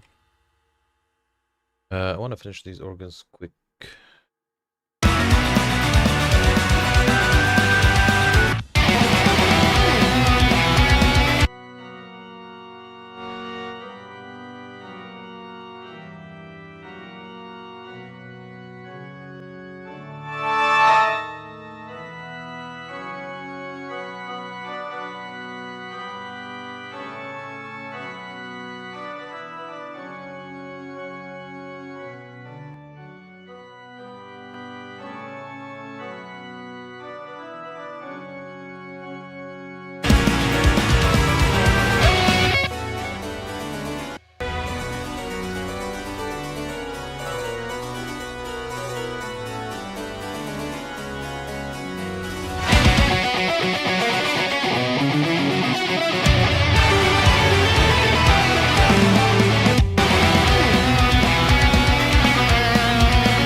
Alright, cool. Next organ.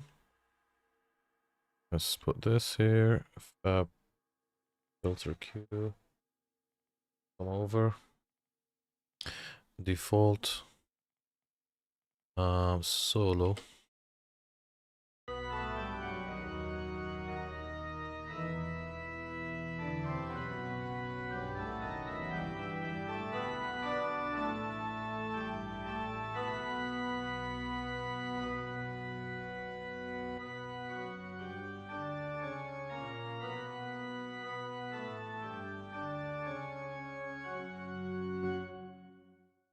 Again, multi-band. I don't know how to speak it. Just do a dynamic low mid frequency point.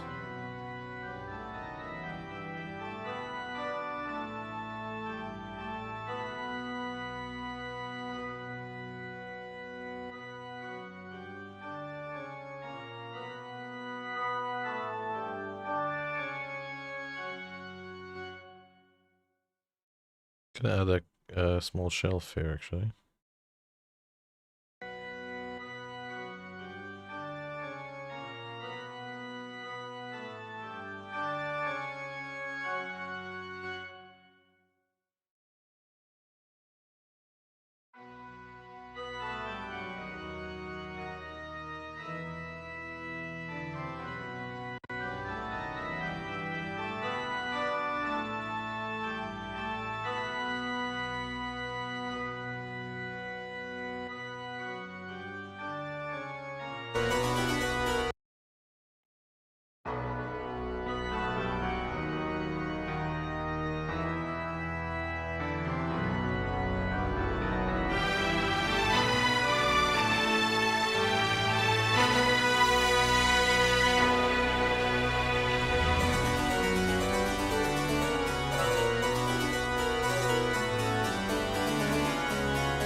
Right, so now we do the other organ from the intro, and this is serving a little bit as the, not the bass organ, but the, lower register.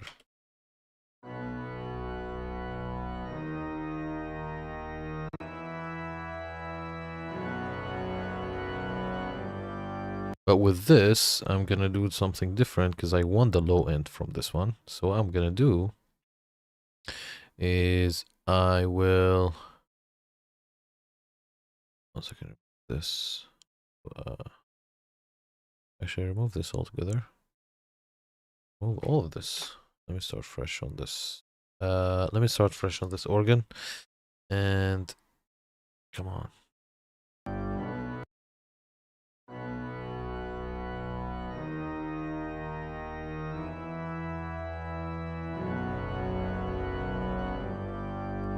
Right. So I'm gonna do is I'm gonna do a dynamic shelf here.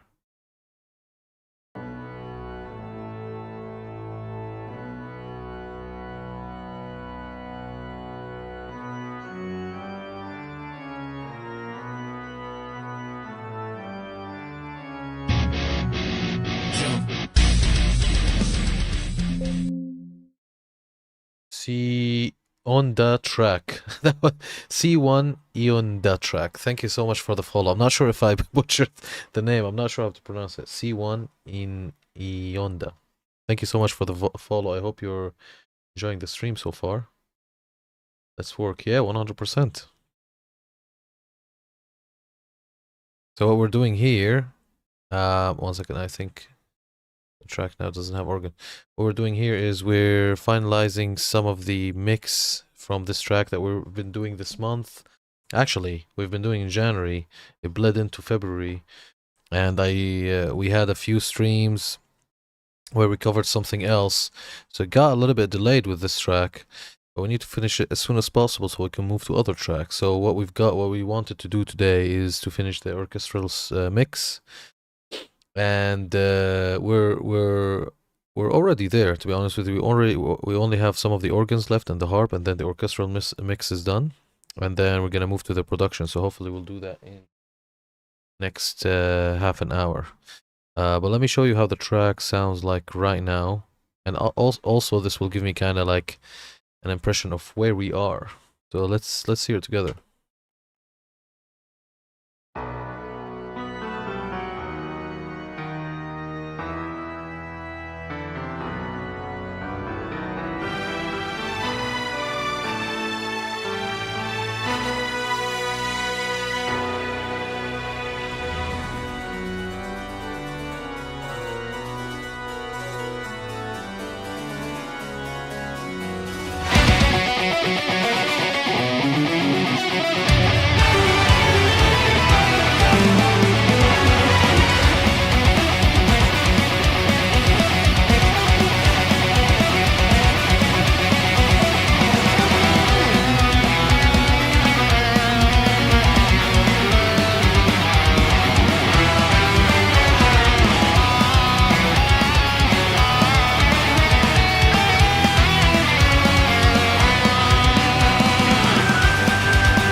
So that's half of the track, and it repeats.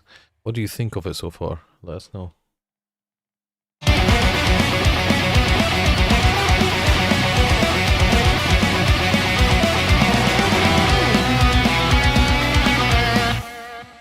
So I think here I should have locked the automation. Yeah, because I think I made a mistake here.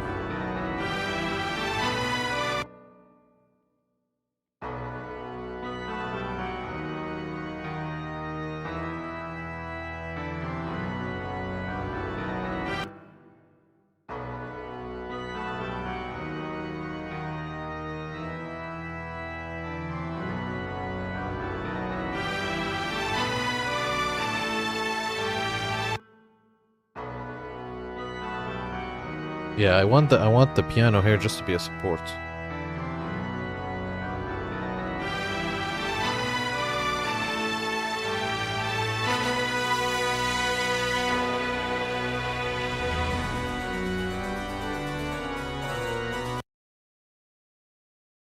Interesting. I think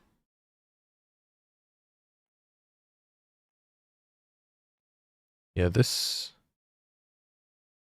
is wrong. So what volume is this on here? 1.5. Okay, so let's put this as 1.5 because I think what happened. This is why you need to lock the automation when you're done from it, because of that. So if you lock this here.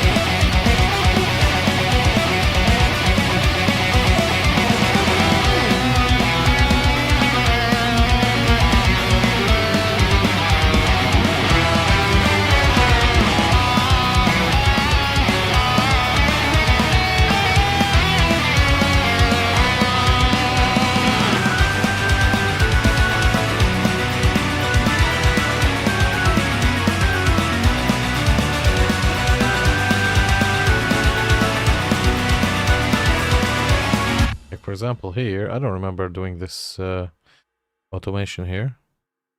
Sounds out of place.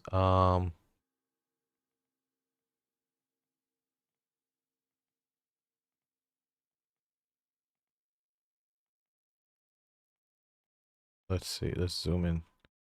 Let's see what we've got. Unlock. This is out of place. The last thing you want, and this is why you need to lock the automation, the last thing you want is that while you're doing other stuff, your mouse clicks something and ruins some of it, especially in a complex track like this. I mean, that's such a headache.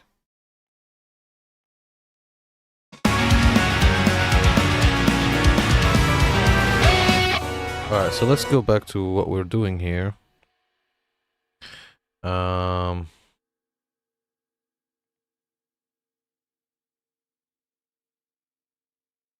Gonna log some of these as I go.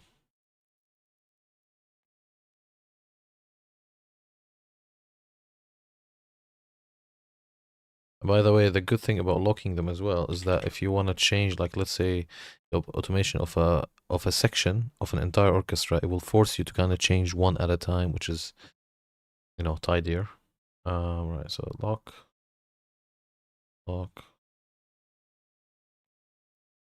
Oh wait, I don't want to lock the entire thing. Just lock the automation.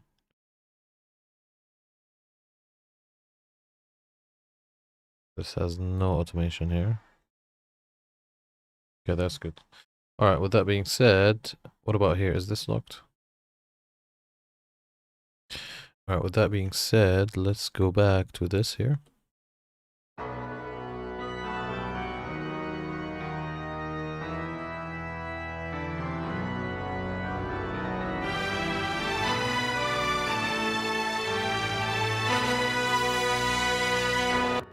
So, I'm gonna go back to EQing this.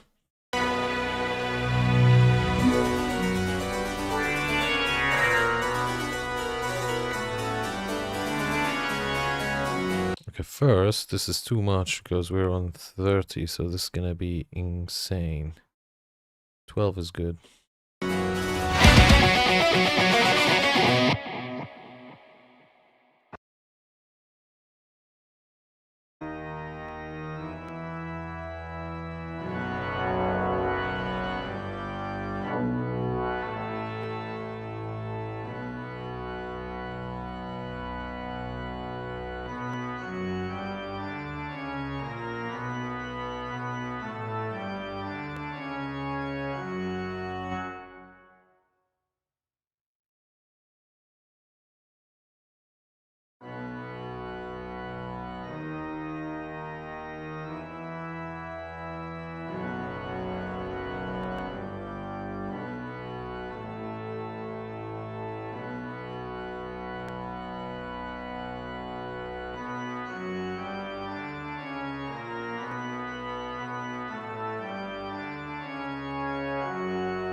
Okay.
Cool.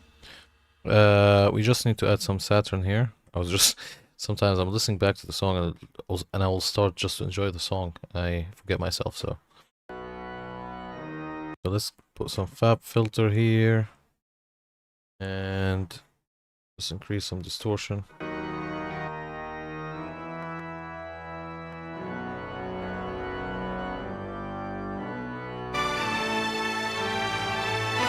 Alright, now we need to go to these organs.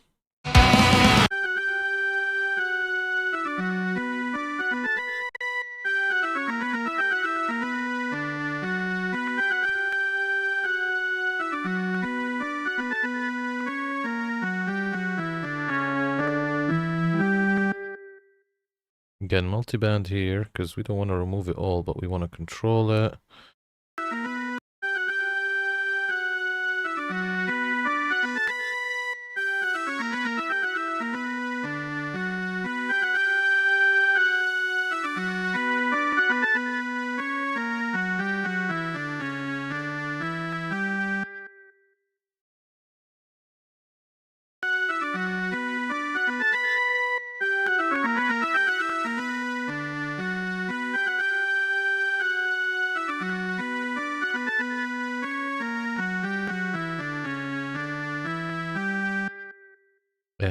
There is a frequency that's annoying. Let me find it and get rid of it.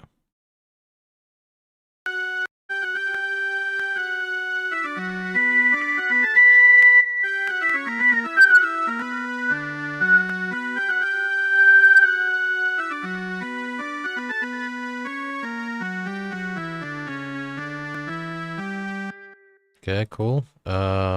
Distortion.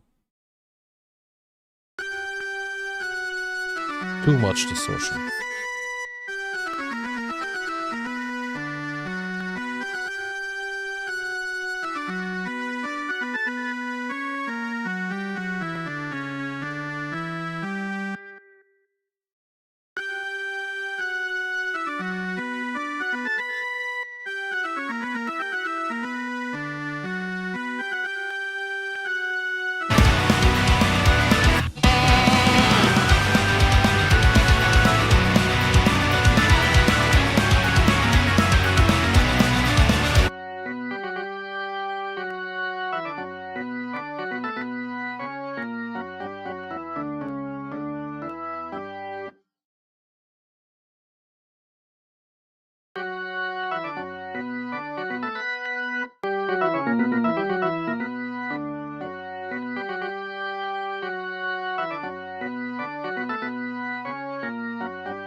Alright, fantastic. And finally,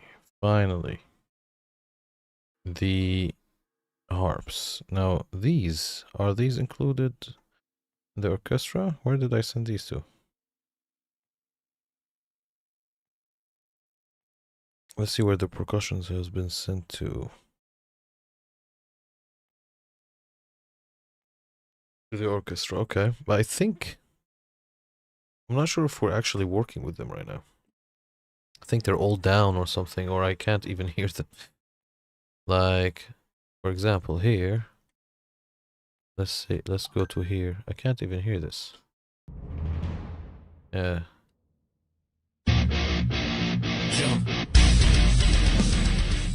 Sandra Wolf on 350. Thank you so much for the follow. Appreciate it. Hope you're enjoying the stream. We're mixing. We're doing the final mix. Well, hopefully, I think we're gonna have to. I think we're gonna have to bleed this even to the next stream, and hopefully the next stream will be the final mix. But we're finalizing the orchestra. I think we have just the production left. We've got these to deal with, and some synths, and then the mix will be over. But I'm not sure how far have you been listening. So I'm just gonna play a little bit of the track so you can kind of hear what the track is.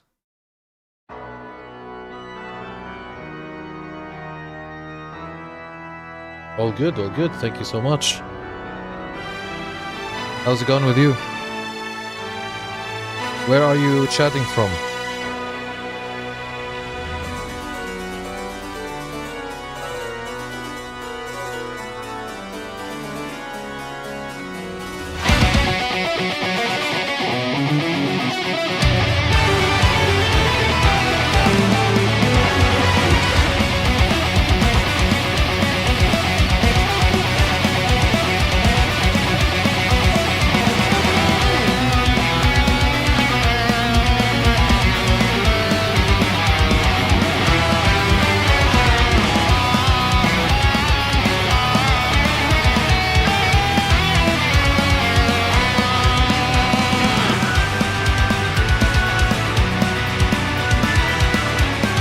That's fine, man. Yeah, stream is a little bit delayed actually. So yeah, no worries. I'll try. I'll try to keep up, but Missouri. Oh, I see. I see. I'm not sure what time is it there. I'm in the UK. It's 8:36 here. Maybe you are. Maybe it's still daytime where you are. I think maybe 2 o'clock or something. But yeah. I hope you're enjoying the stream. Do you do music yourself?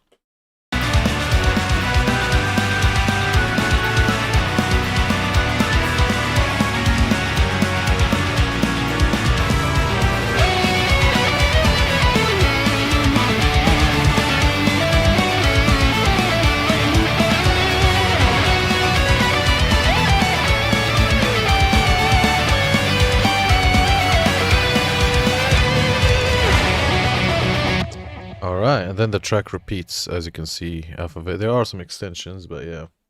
2:37, yeah, so almost nailed it. But yeah, it's we normally stream in the evening, and I actually realize, like Friday, Sunday, and I actually realize I'm getting more from that side of the world viewers than than the UK or Europe. Like I think I've got only one guy from Poland since I've started. I do 8-string guitar, make a vocal. Yeah, to be honest with you, that's normally like type of my style. I don't have an 8-string, I've got a 7-string, but normally I do like metalcore and like type of genty stuff. But with this one, I wanted to cover Guilty Gear, the game, the one of the tracks called Holy Orders, but I wanted to add like epic stuff because that's the kind of like realm I'm diving into, like epic orchestra and things like that. And yeah, so I kind of like covered it, putting some epic stuff, and yeah, mixing like orchestra with band with like metal is quite tough, you know. So yeah, I hope you enjoyed the stream, and it's all about like learning together. I try mixing, but I'm not quite there yet in the mixing department. Yeah, I mean we're all learning. I wouldn't call myself like a pro mixer. I'm actually gonna do a stream. I wanted to for it to be next stream on Friday, but I think it's gonna have to be this time next week on Sunday. I'm gonna unbox one of my mixes that I've just released recently, and you know, just to go through it and explain like what I've done and all of that stuff. That song might be right up your style. So this is I think in drop A. So it's obviously not like drop F or drop, you know, G sharp or things like this. It's still a little bit low tuned. But this is what I'm gonna like unbox next 2 streams from now. Actually, let me play from the beginning.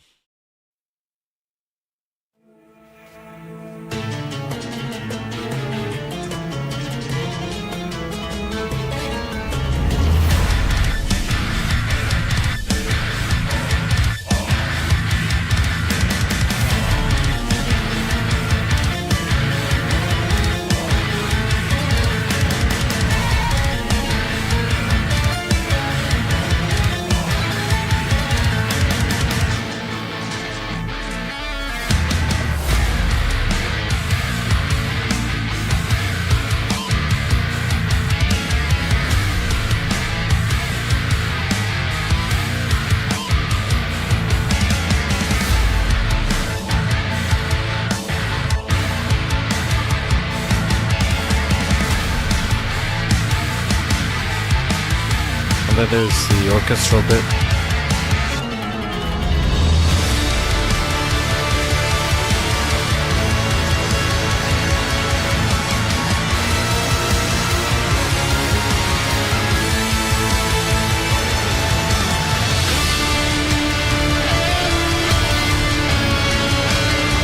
Yes. It's after the burial, I think, plus like Bring Me, Born of Osiris, and some other like, Shukran band. I don't know if you know them. And to be honest with you, a lot of the, other melodic stuff is from like other theme things like the Prince of Persia movie theme and some Yu-Gi-Oh themes and things like that. But deathcore, I've actually grew up listening to deathcore, and the next track we're gonna do is actually a deathcore track, and it's gonna be a homage for one of my top 5 bands of all time, As Blood Runs Black.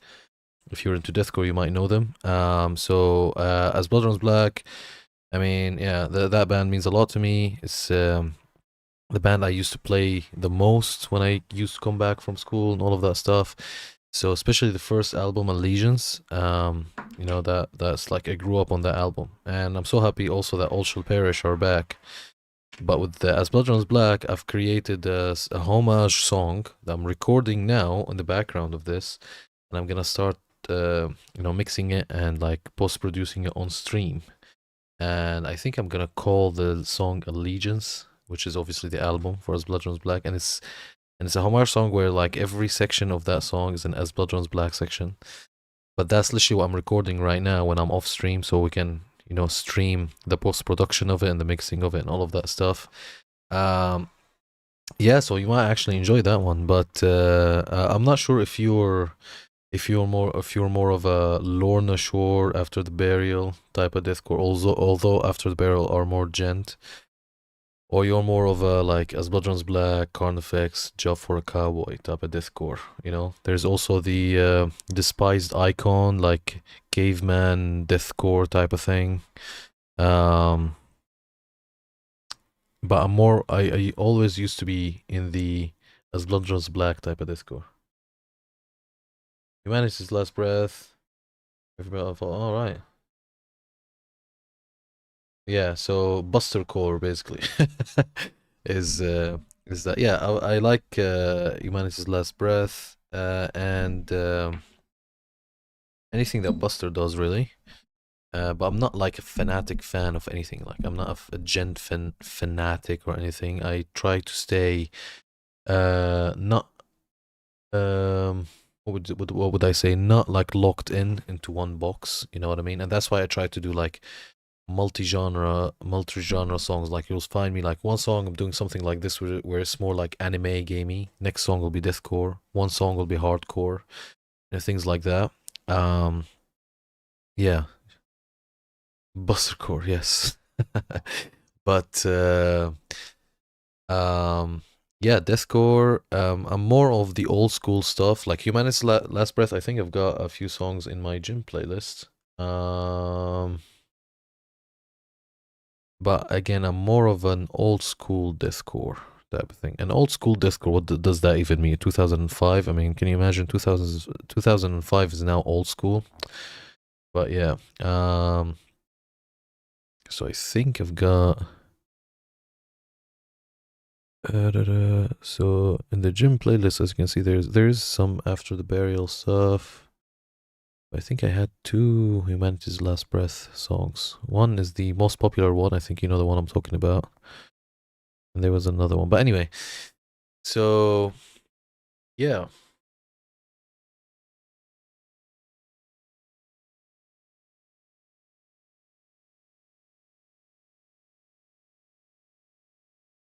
Yeah, 100%, 100%. So I'm more of the kind of like there are some Buster tricks I've even used here, like Saturn and stuff, but I'm more of a Joey Sturgis type of mixing, just because my aim is not to be a pro mixer. My aim is just to not produce songs, to release songs. That's the problem. I just want to make songs and release them, make songs and release them, and just the Joey Sturgis products and his mixing setup and the stuff that he does, I found it comfortable because It allows me to kind of like release songs faster. And yeah, I think if people are interested in becoming pro mixers, then that's a different story. But all I want is for something to sound decent, modern, doesn't have like major faults, you know, like too muddy or something. Like for example, the track I've just showed you, the one I've just played on Spotify. It's well balanced and all of that stuff. Obviously, if some pro mixer had it, it will be way better. But I think I'm more trying to kind of uh, like write different songs type of thing. But yeah, I think the most band I'm listening to right now is Bleed From Within. I think they've got killer riffs. They're really creative with their breakdowns, with their choruses. I think, yeah, I like literally they hit every single thing I would want in a metal band. Bleed From Within. That's like literally what I'm listening to the most. And even right now started to influence my writing. Yeah. I'm not sure if you've heard of them, but they're not quite recent, but they recently got a little bit more popular than before. So yeah. Um, but yeah, so we're doing this track now. I think what's left from the orchestra is just the percussion group and the harps. Let's just check the harps and see what we've got here. Where are the harps? Where are the harps? Here they are. So we've got a French harp on the left, I think. An Italian harp on the right. No, they're they came already stereo, like with in a stereo, like their own stereo field. I think I tried to make one left, one right, just like what I've done with the synth organs here, but because they have their own, you know, stereo panning already, I left them as they are. Good. If it's a good mix, I'm into it. But once it fills my ear, then I'll start. About 100. Yes, 100%. 100%. Is that I'm trying to find something or try to get my mixes to a point where like when I'm listening to them, you know, I'm like, wow, this sounds like cool. Like I think like I'm getting there, but there is some stuff that I think needs adjustment a little bit. Especially the speed. Like right now I'm just trying to work on speed, you know. And that's why I'm trying to do these mixes on stream, because it will force me to speed, you know, to be faster and to like kind of do shortcuts and things like that. So yeah, I think my aim now is speed. Speed and the quality, obviously. If it's speed not quality, I'll get frustrated. But yeah, yeah. So yeah, let's chill and try to, you know, mix this together. So I had on the harp an EQ with the Cubase's channel strip. I've removed that. I use Pro Q now, just because when I just used that for gain staging. Let's do the French harp first.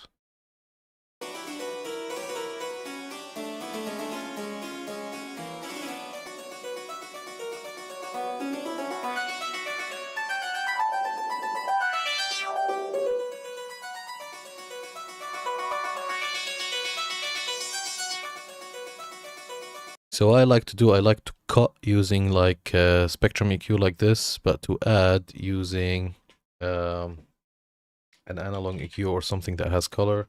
The virtual mix rack is good, but today every time we load it, it's taking trillion years. Because I think the session started to get really big. But I'm just gonna use SSL.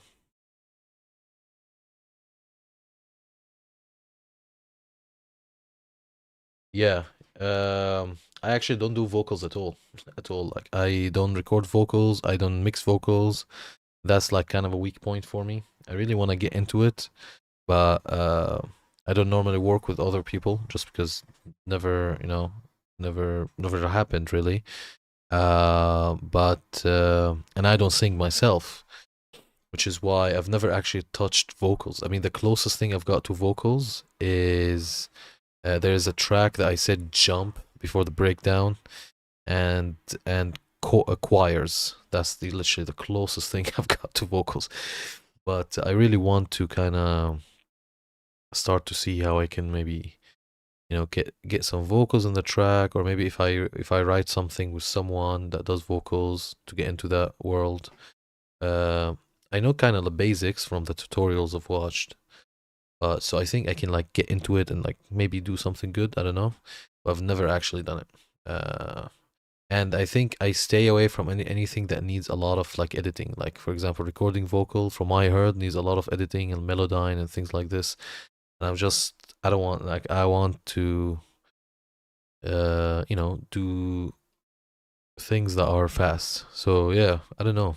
I really want to get into vocals, but I don't have the I don't have the chance right now.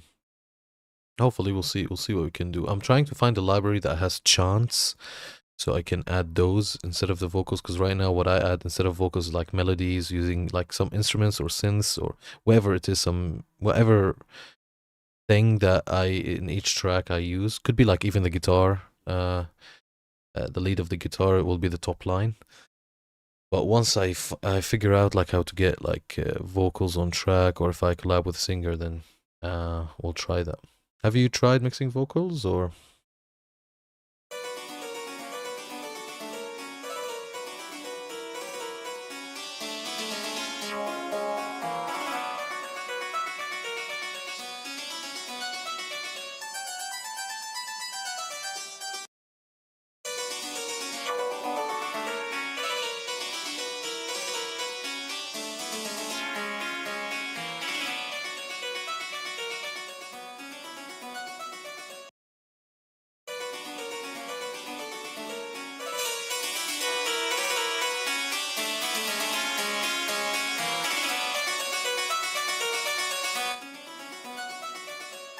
So obviously what I'm doing here is just I'm trying to find which like high frequency to add. And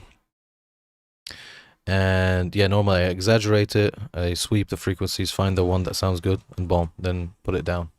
Let's see if we can add some nice low mid to the harps.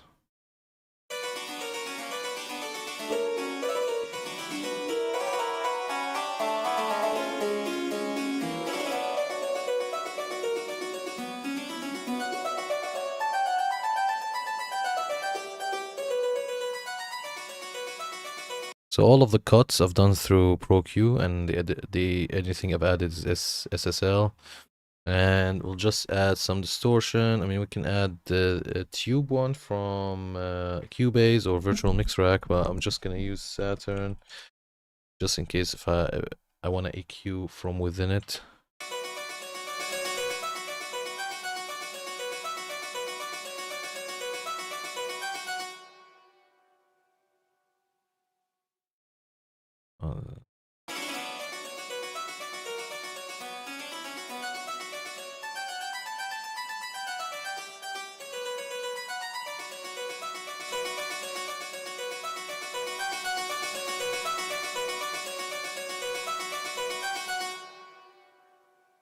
Interesting.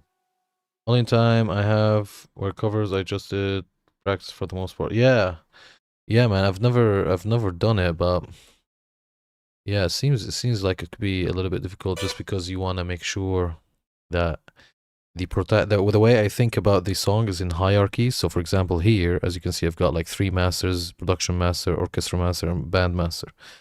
And the hierarchy is that the band comes first in the hierarchy, and then the orchestra, and then the production.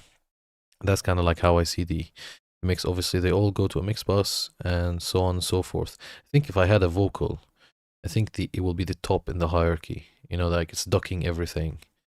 And yeah, I think that would be the setup that I would set my mix in.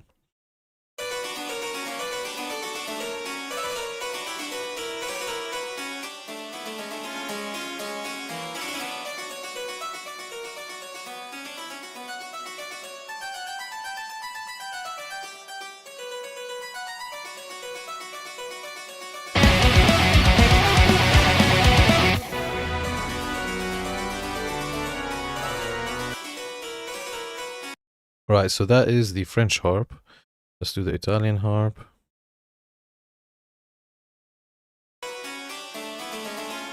Reset this to default. Need to solo the Italian harp.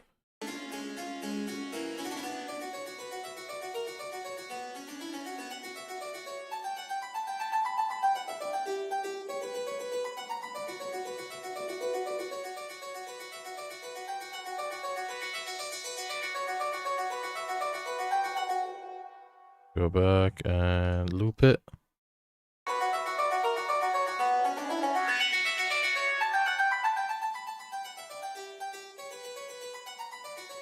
Alright, let's add some stuff using SSL.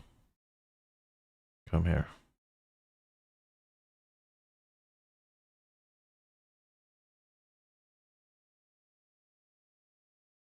Yeah, I'm not actually sure which what is a good mic for vocals, but this one, for example, is a very good replacement for SM's S7B.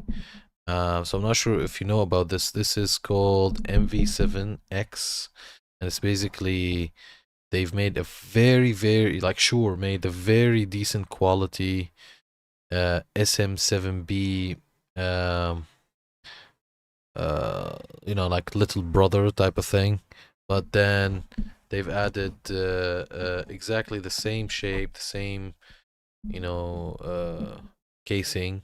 The only thing I've done is that I've actually bought the, you know, windshield or the pop filter from the SM7B and I replaced it with it.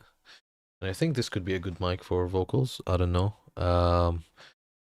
Yeah, like, yeah, with mics, I think there is a lot of options out there, but I think I would try, if I was gonna go and try something, I would just use something that is like commonly used, and I think SM7B is decent. But if you don't want to spend like 500 pounds or $500, and I think this is a good replacement. I think this is 150 pounds. I don't know how much you'll find it elsewhere, but it's a very decent mic for that if you set it up correctly, I think. Yeah, try it out, man. Alright, let's see what we can add here.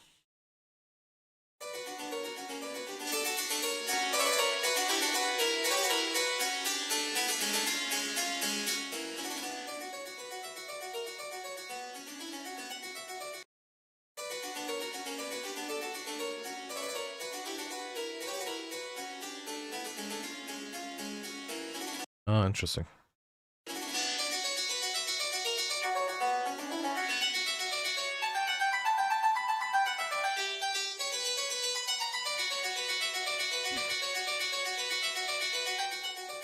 No need. Right. What about a little bit of low mids?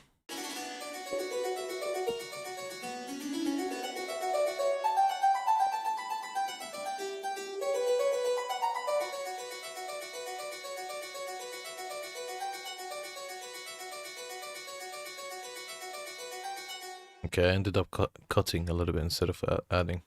And Saturn.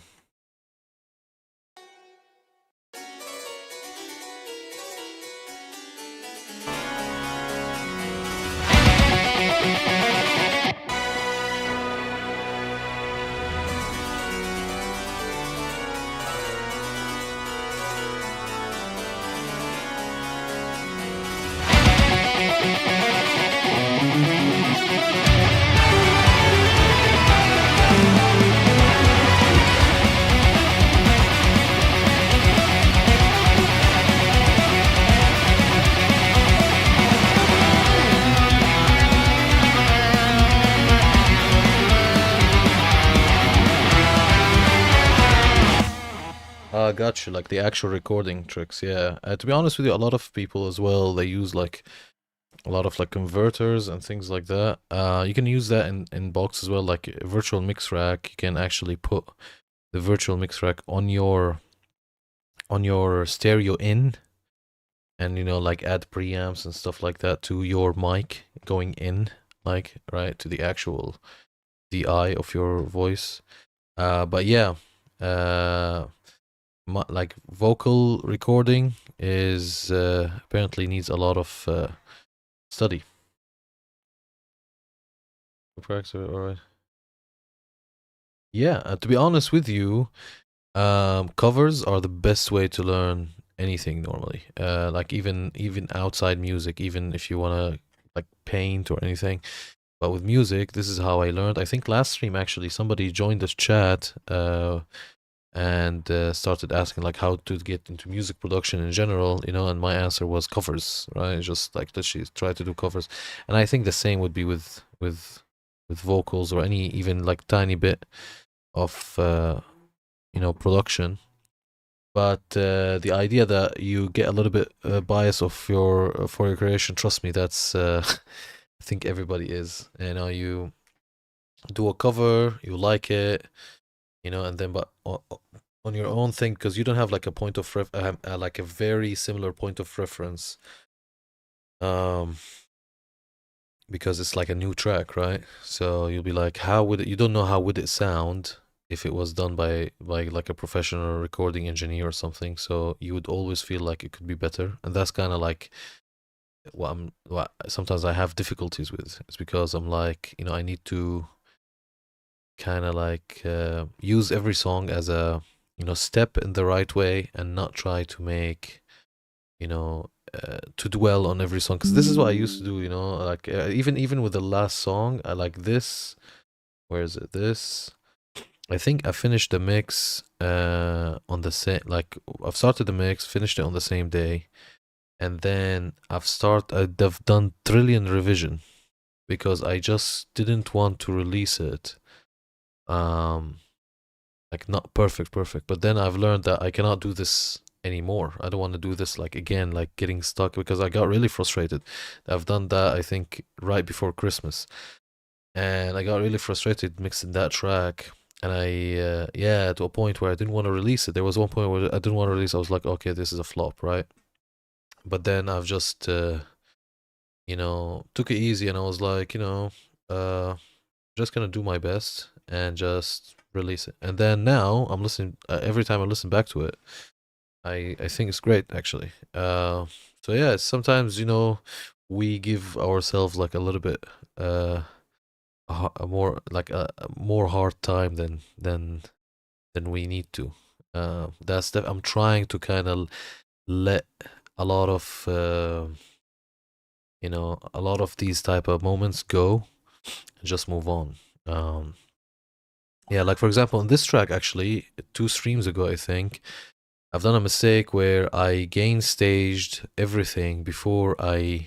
Not, I'm talking about the orchestra, only the orchestra. I've gain staged the orchestra and automated it before mixing it, and now I had to play like a catch 22 and chicken and egg situation, because now that I've gain staged everything, but when I mixed it, everything sounded different. And then I've learned, I was like, okay, next time what I'm gonna do is just choose a section where it's very orchestra heavy, mix that section, you know, and then, you know, gain stage the orchestra around it. Obviously, but at that point the band would be gain stage. But yeah, so but then I decided to let it go this time, just carry on. Otherwise, we would stay 3 months in this track. So yeah, it happens, man. Definitely, 100%. All right, so I think now the harps are good. I'm just gonna try to use a stereo widener. Um, to see if we can add a little bit of width.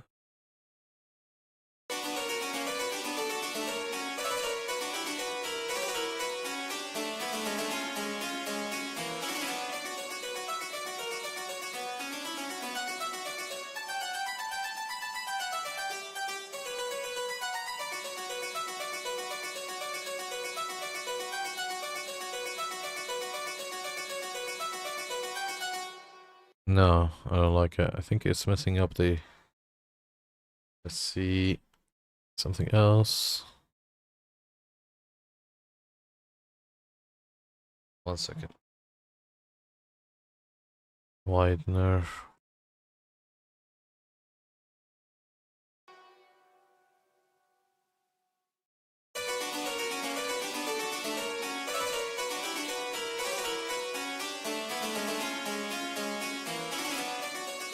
I don't like it. It's adding some. I don't know. It sounds artificial. I'm just gonna keep it at it as it is.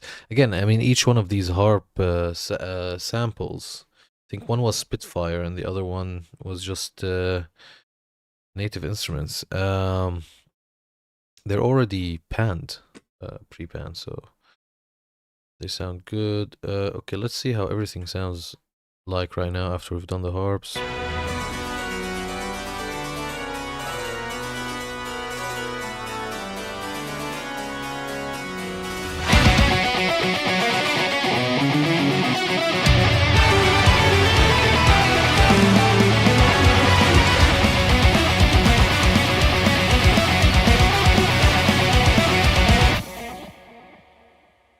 Yeah, no worries, man. No worries. I'm here. Yeah, take your time.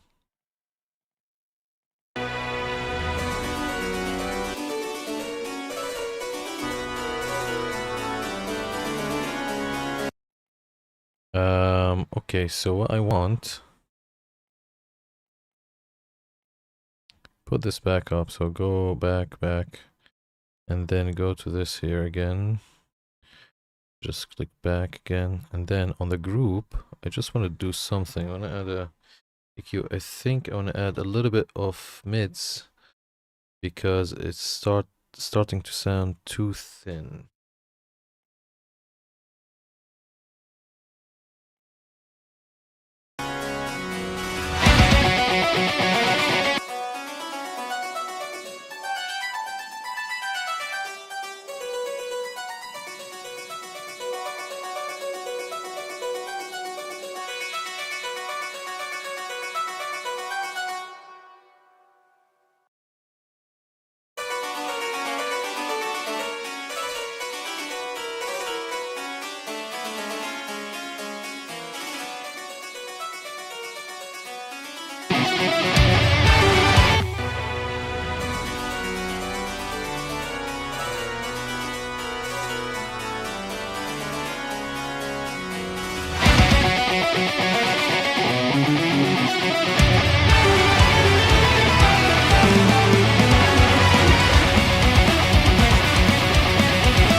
Alright, that's done. Now let's finish the percussion.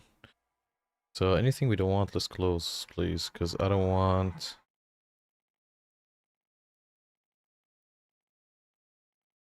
I don't want to move anything by mistake, so let's do that. Now let's go to percussion, let's close the strings, we don't need this. Okay, so percussion roll first. Okay, well nobody can hear this now, so what we're gonna do is we're gonna be...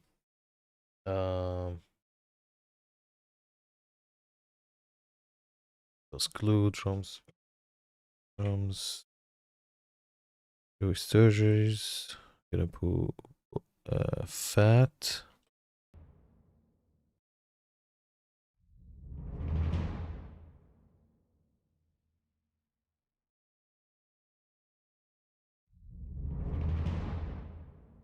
Wait. Too much. Still too much.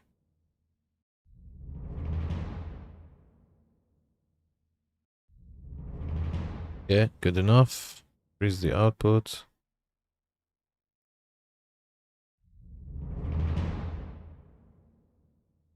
And let's do some EQ on the...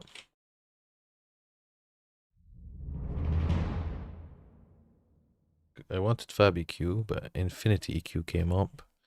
So we'll use that. The problem is Slate Digital plugins are really taking a long time to load.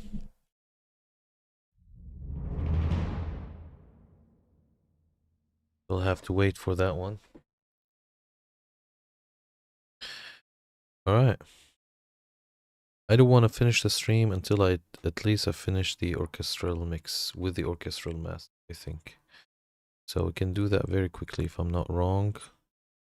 Next time we can do the production mix and then maybe master it. And then we'll release the song. Because it's taken A long time, but I'm not gonna lie, it is a complex mix. Like, you know, like the automation on the orchestra took us a stream 3 hours, you know, just the automation, just on the orchestra. Um, yeah, I'm not gonna use the CQ, but yeah, it's a complex song, and you know, I'm still kind of trying to learn ways to be faster about this. Um, hopefully each time we do it, it'll be faster. So we've got now Pro Q. All right, let's see. I want to add a little bit more of the high ends here. Actually, you know what would have been better? Just Saturn. Let's change this and put Saturn, because Saturn has an EQ. All right, cool. So let's see here. Okay, we have low end, and you've got the tom type of thing. I'm gonna mid and high, I'm gonna say. Right?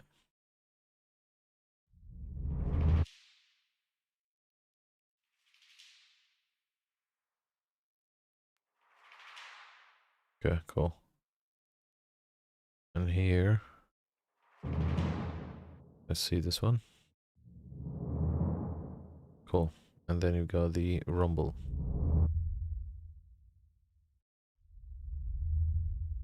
Cool. All right, so we'll distort this.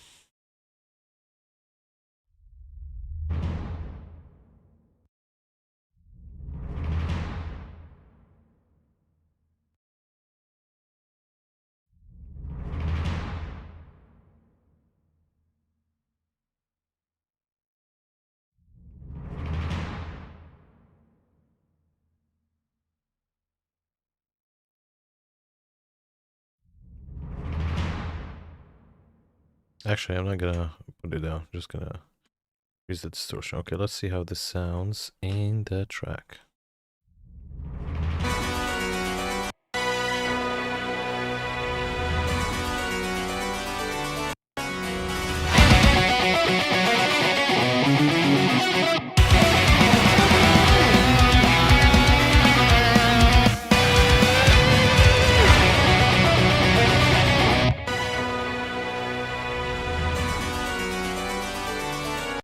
All right, so we need a little bit more volume here. I don't know why this is -1, to be honest with you. Put more volume.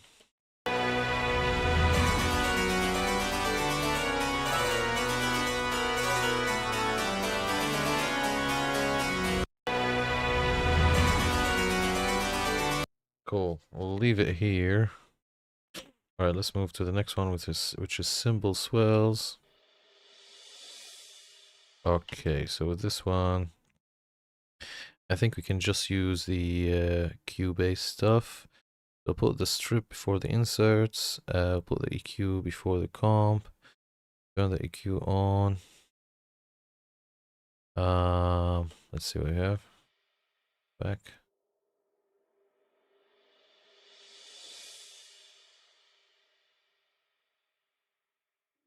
Wait. All right, let's do this.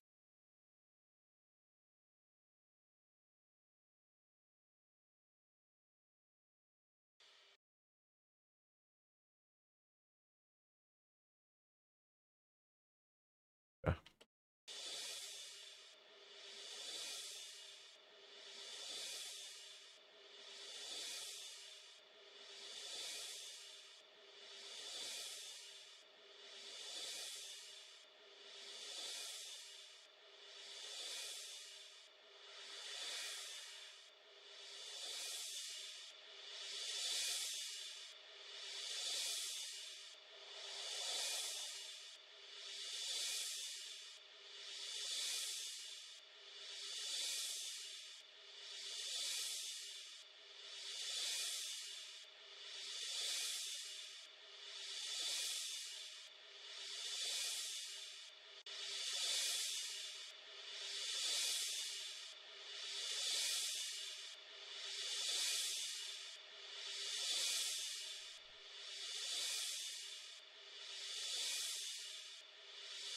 Let's do tape instead.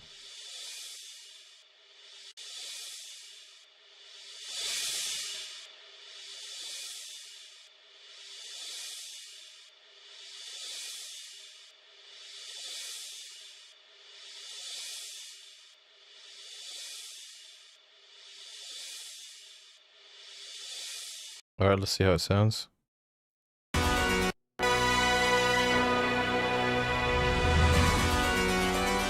Cool. What we need is more volume.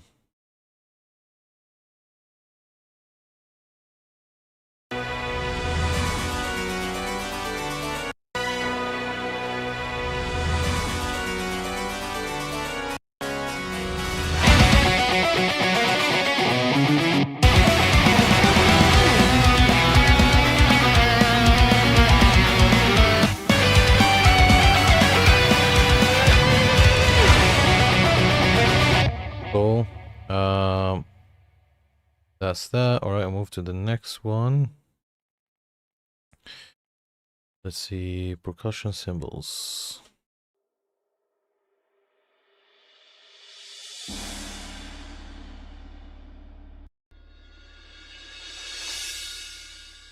Cool. Go here. Again, we put the strip before the inserts, EQ before the comp. We open the EQ.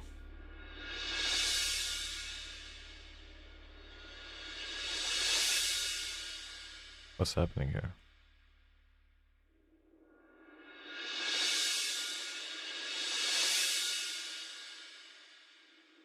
Oh.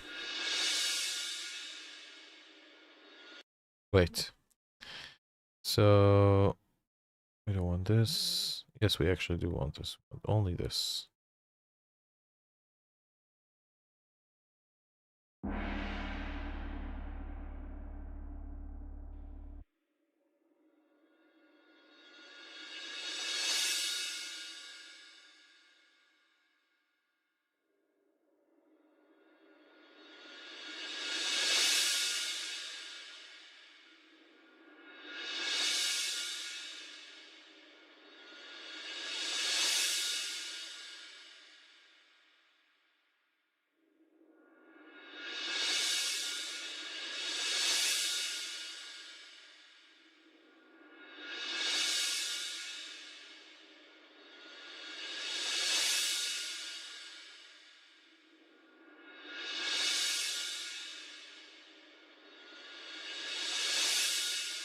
One second.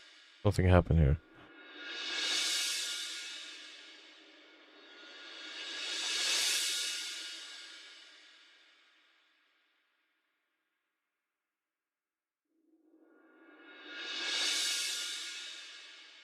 Alright, I think this is done. There was some error, but it's fine. I fixed it.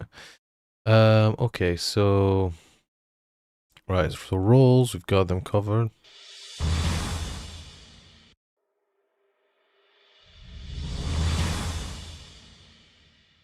Okay, let's see in the track. Cool. So cymbal swells is this one.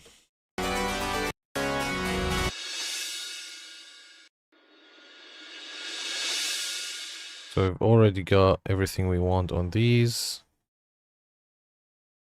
Right, and now we need to go to percussion cymbals.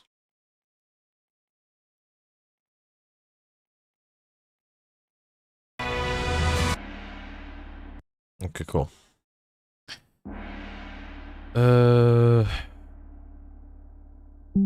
Right, interesting.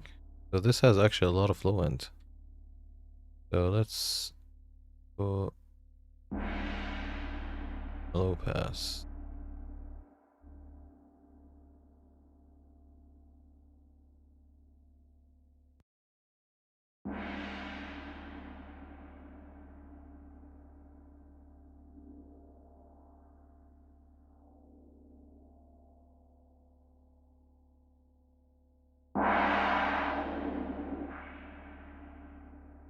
Again, I think this needs a high shelf right over here.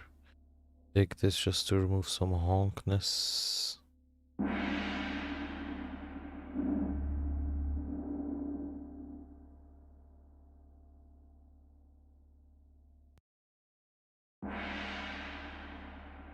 Okay. Now go to saturation. Add tape.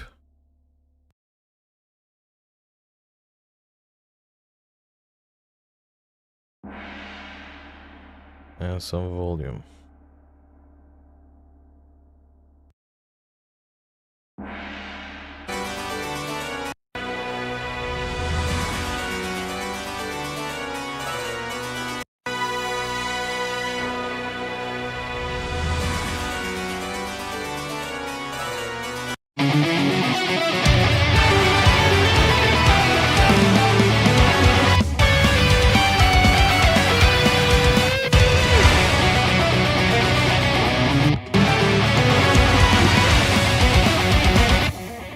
Alright, fantastic. Now let's do the bells. One annoying thing here is that... Can't I do it from here? 1 second. If I go to Insert, EQ, I cannot access the strip here. Oh, I can actually. Is it strip? Oh, cool. So if I put this here...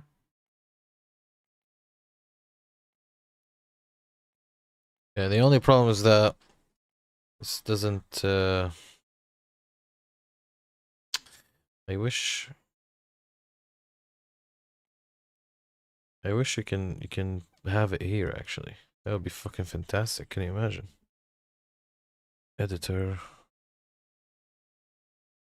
If I, for example,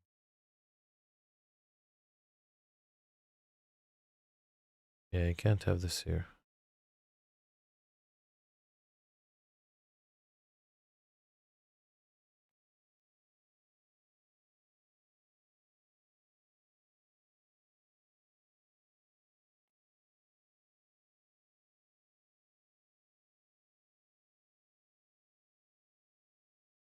Yeah, you can't. It would have been really cool if you can have it here, but you can't. It's fine. The only problem is that every time I click back just to kind of, you know, play a sample again, or play like an audio file, snippet again, it will go away just like here. So I'm gonna have to loop this, for example.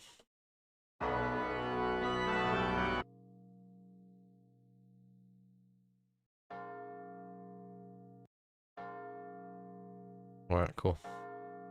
Now we can do it peacefully. So we'll go here, put the EQ before the comp. Turn this on.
Okay.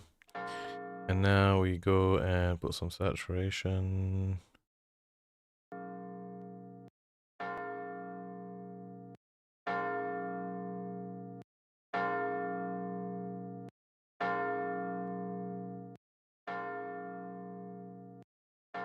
Alright, let's see.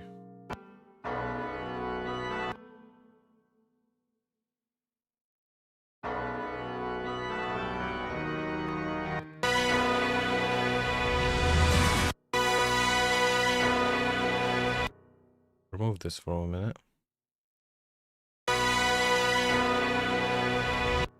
Yeah, it's still like the frequency that you can hear is not the high frequency for some reason.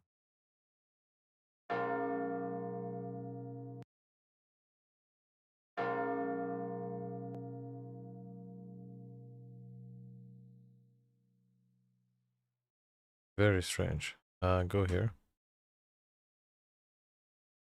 Can I use the jog wheel to go back?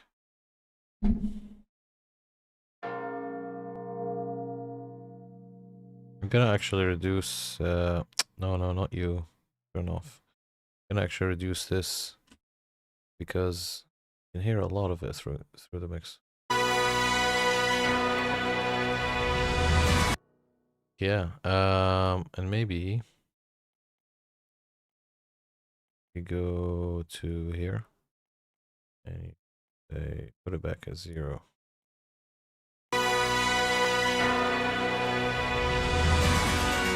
Like, yeah, like the frequency that you're hearing is a very honky one.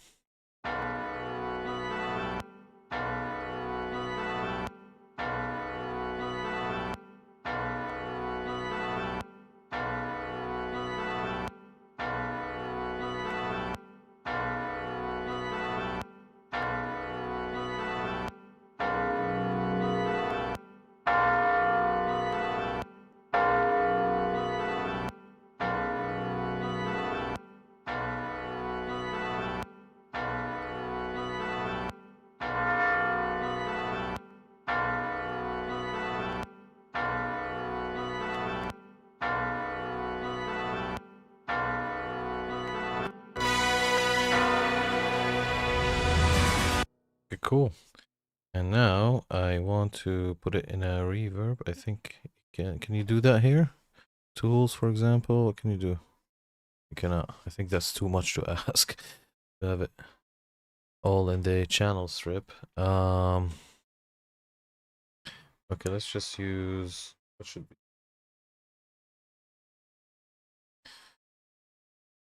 Reverb is the type of thing that I still haven't. I mean, I've got my go-tos like Black Hole, and Skybox. Let's put Skybox. And shut up for a minute.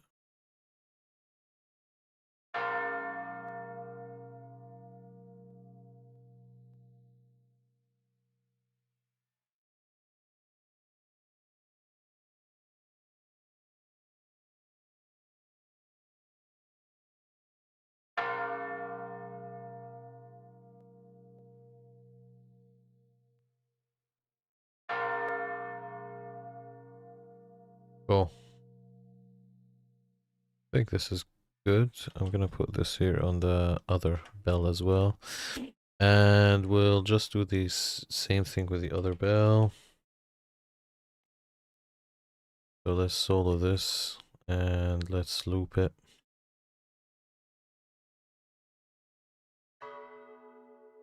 Okay, this bell sounds nice actually.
Excellent. All right, saturation.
I'm gonna actually do something, which is one knob. No, knob. How was it? One knob.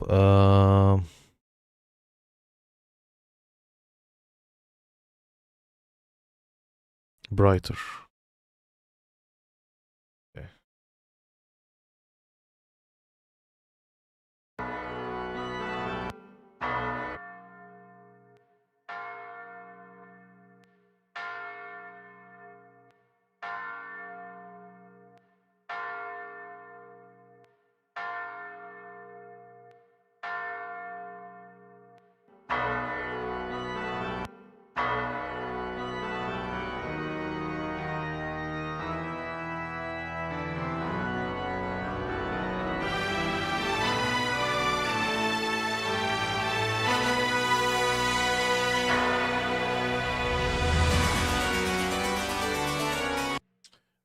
Here, I've been thinking about it for a while now, but for this section here, I'm gonna reduce the volume a little bit. So it's locked, which is good. Good practice. But what is this? 0. We're gonna put it at, let's first put it on the grid. Then put it at minus, let's see, -4 how it sounds.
And with that, everybody, we finished the orchestral mix. What we're gonna do now is just visit the master. So we've got track spacer here.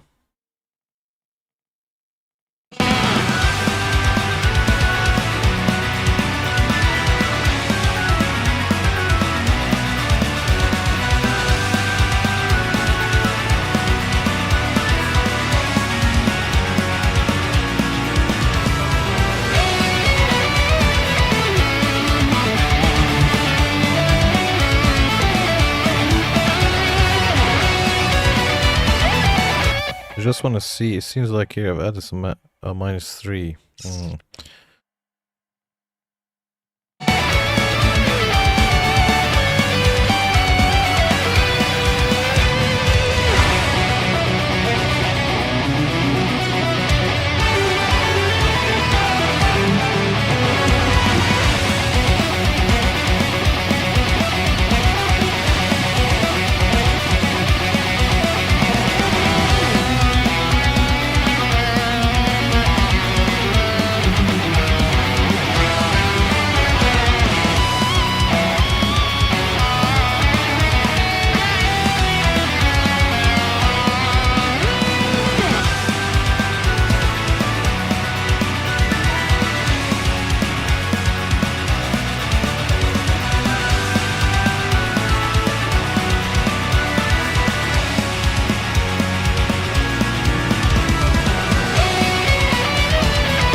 I think the something unrelated, but the harp scores are too much high passed. I'm gonna